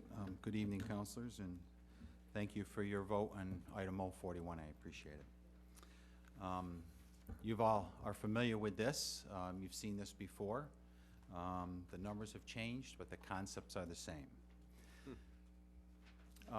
We're looking at next December 6th to talk about two tax levy shifting options. One is the residential exemption, and the other is the classification of factor of 1. To begin, first we need to understand what we're looking at for a tax levy for fiscal year 19, and this is how we determine that levy. We're allowed to increase that base levy from 2018 by 2.5%, and as well as a factor for new growth. New growth came in at $1,436,000 for fiscal year 19. That's about $153 million of new building value in town. So it was a pretty good year for new growth for us. To that, we can add the debt exclusions that voters have approved for the high school and middle school, as well as the Cape Cod Commission's assessment. So that gives us a maximum allowable levy of $123.1 million. We're not levying all of it. We're leaving about $400,000 in excess taxing capacity. So we're looking at a fiscal year levy of 2019 of $122 $1,755,000, and that's what we use. That's what we need to use to balance the budget that was approved by the council back in May. So, how does that come out to equate to a tax rate for next fiscal year? Well, property values were just certified by the Bureau of Accounts at the State Department of Revenue, and property values are up almost 5% townwide. We are now looking at $14,255,000,000 in property value. So 88% of that property value is comprised of residential properties in town. That has not changed from the previous years. And we divide that property tax levy of $122 million into that $14 billion, and we're looking at a tax rate of $8.61. It's 10 cents less than last year. And the reason why it's less is because the property values went up at a higher percentage rate than the tax levy did. And so we're looking at a single tax rate of $8.61 before any tax levy shifting options are considered. Here's, before we talk about what those are, here's just a change. It shows you by category the change in the levy, assessed valuations, that is from one category, from one fiscal year to the other fiscal year by category. Again, most of that is in the residential area, almost 5% across the board. We have had an improving real estate economy, particularly in the residential area, so we're seeing that's reflected in the market. And these values are based on calendar year 2017 sales data. We have to use a full calendar year's worth of sales data. The most recent calendar year that we have is 17, because 18 is not done yet. Calendar year 18 will be used to set the 2020 values. So these are the two tax levy shifting options that we have been discussing for the past several years. The first one is the residential exemption, which allows us to shift a portion of the residential levy within the residential class from one set of from primary homeowners to second homeowners and certain other primary homeowners with a value that exceeds a certain threshold. The second one is a split tax rate, where you can decide to split the rate and shift a portion of the residential levy onto the commercial, industrial, and personal property classes. So option one, the residential exemption.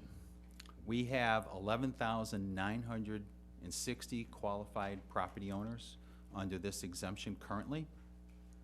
That's slightly down from last year. We had just over 12,000 last year. It's about 100 less.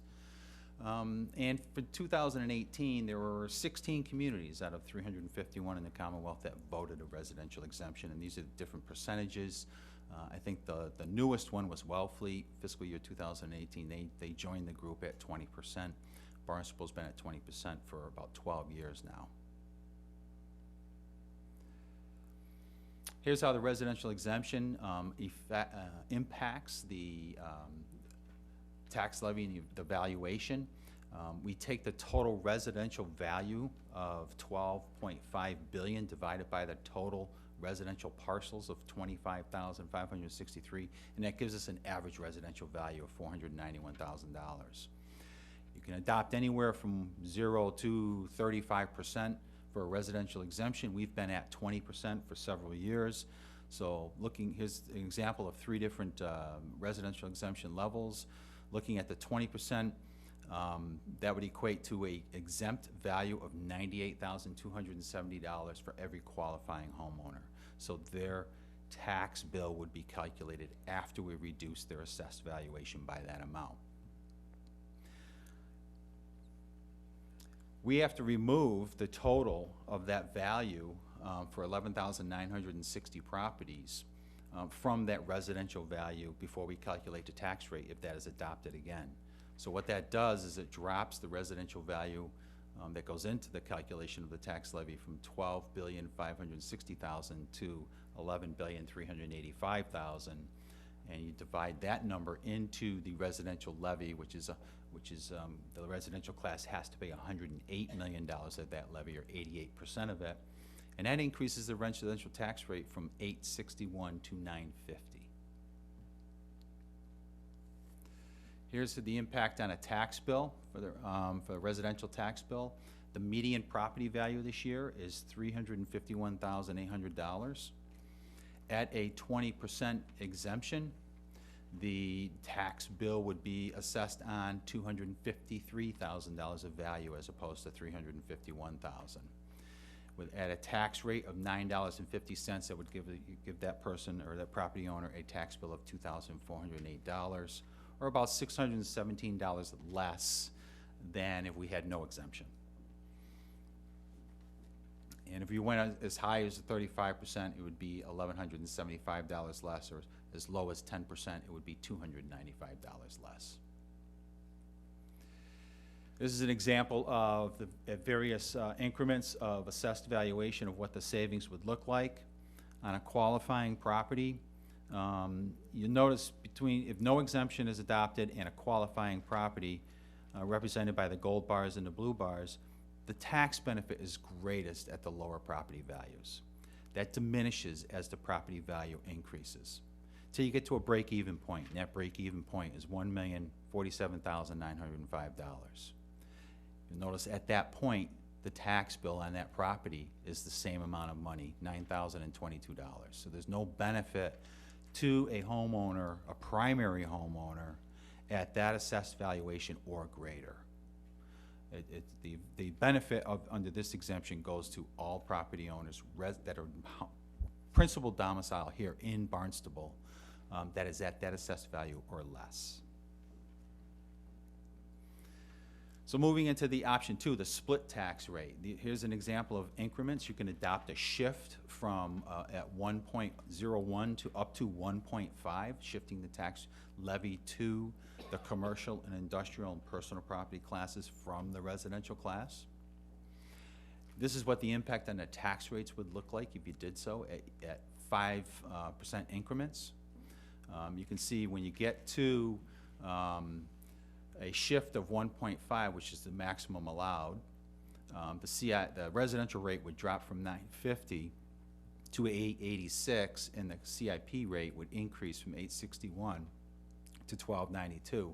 And when you get up to a shift of 1.5, we're shifting $7.3 million of the residential tax levy to the CIP class. So every dollar that a residential taxpayer is saving, we're shifting $7 onto the commercial, industrial, and personal property class of taxpayers. So there isn't a large benefit to the residential class as opposed to the detriment to the CIP class, and that's what's illustrated on this chart.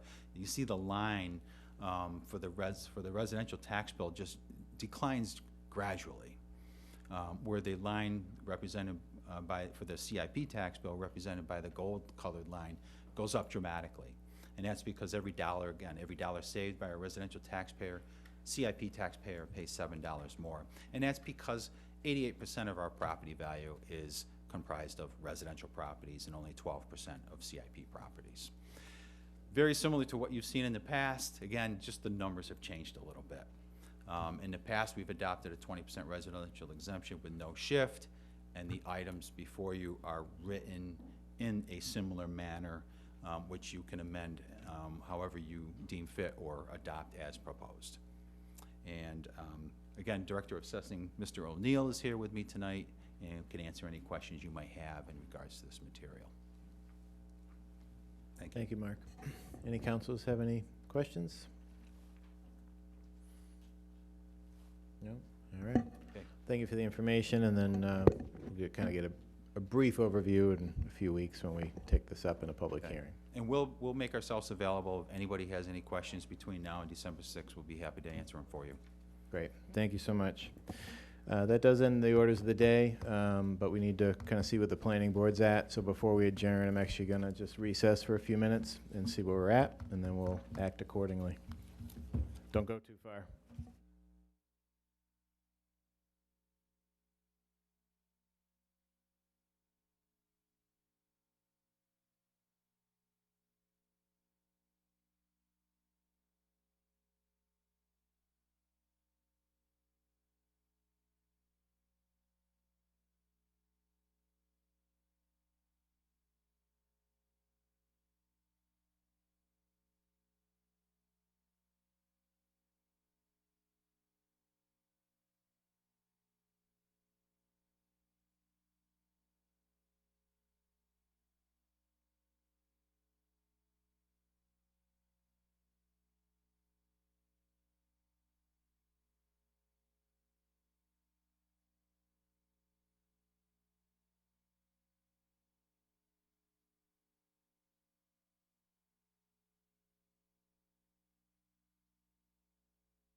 right, we have our planning board is back in the chamber.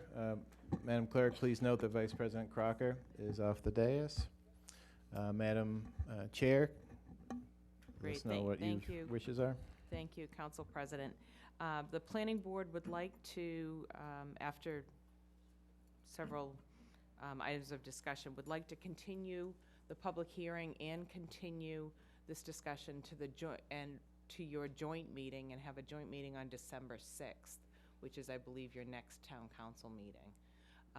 We're going to make that recommendation for both articles 032 and 042. So I'll make a motion first for the first item, which would be 032, to hold a joint meeting, continue the joint meeting, and continue public hearing to December 6th. So moved. I have a second? Second, please. Okay, all in favor? Okay, and for the second item of 042, I'd like to also continue to December 6th, joint meeting, and continue the public hearing. And I'll ask for a motion. So moved. Second. All in favor? Okay, thank you, Council President. Thank you, Madam Chair. And just for point of information, for advertising purposes, we have enough time to advertise for a joint hearing? Because we've advertised it once already. Okay, just wanted to make sure procedurally. Okay, thank you. All right, so thank you for your recommendation to continue. So I'll entertain a motion to continue the public hearing to a joint hearing with the planning board on item 2019-032 to December 6th. Is there a second? All those in favor of continuing item 2019-032 to a public hearing and a joint hearing with the planning board on December 6th? And that is unanimous. All those opposed? One opposed? Okay. Can I have a motion to continue item 2019-042 with a public hearing, with a joint hearing with the planning board on December 6th? Do I have a second? Second. Okay. All those in favor of hold on. All those in favor of continuing item 2019-042 to a public hearing with the joint hearing of the planning board on December 6th. All those opposed? Okay, that was unanimous. All right. Madam Chair, would you like to adjourn your portion of the meeting? Yes, I'd like to ask for a motion to adjourn the planning board Mr. President? So moved. So moved. Second? Second. All in favor? Planning board is adjourned. Thank you, and we'll see you in a few weeks. Councilor Beanbender? I would like to make a motion, given that this was a concern that I had previously, and Felicia Penn made note of this, and that is that it concerns me that we make big potential zoning changes, and we're not required by the state to notify abutters, but I do think that we have the capability of doing so, and we're not talking about thousands and thousands of people here. So I'd like to make a motion that we notify abutters of these potential zoning amendments, just so that people are aware and can engage in this process, because it is not as a public process as a lot of the other things that we do because of how zoning works. So that would be my request. I would have, staff has looked into this, so I'd have staff speak to the mechanism to do this, because we obviously have no budget or wherewithal here to do that, neither does the zoning committee. So if you want to speak to that, the town attorney.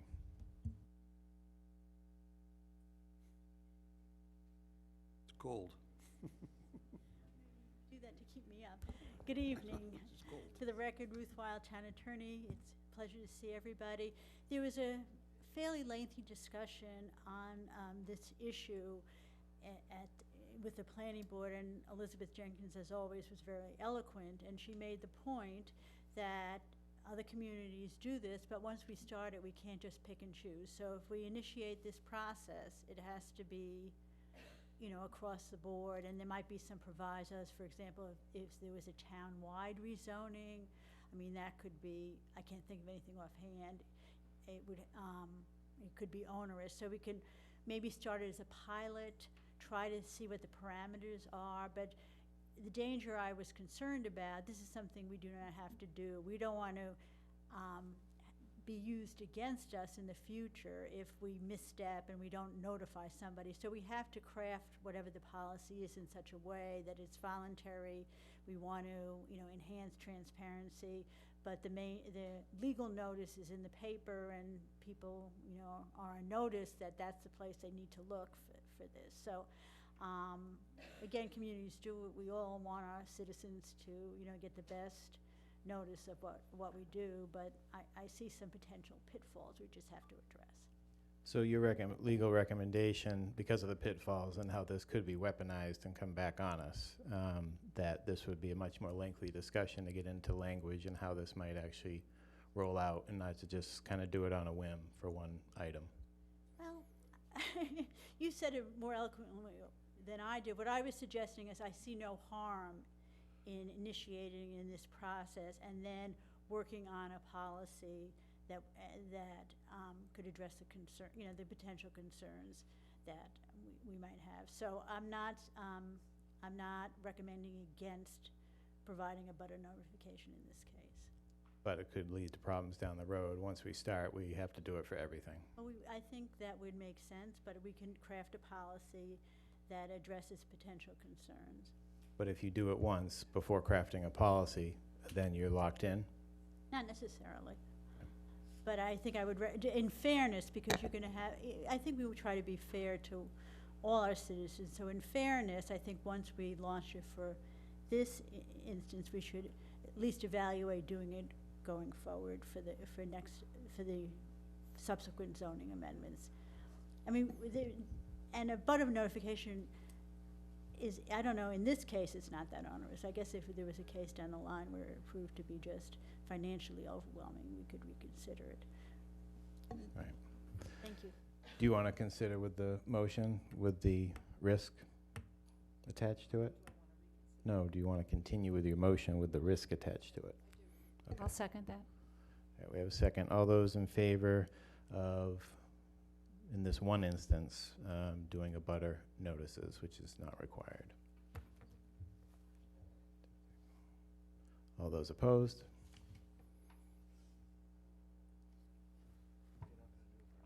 All those abstain? Any abstentions? One abstention.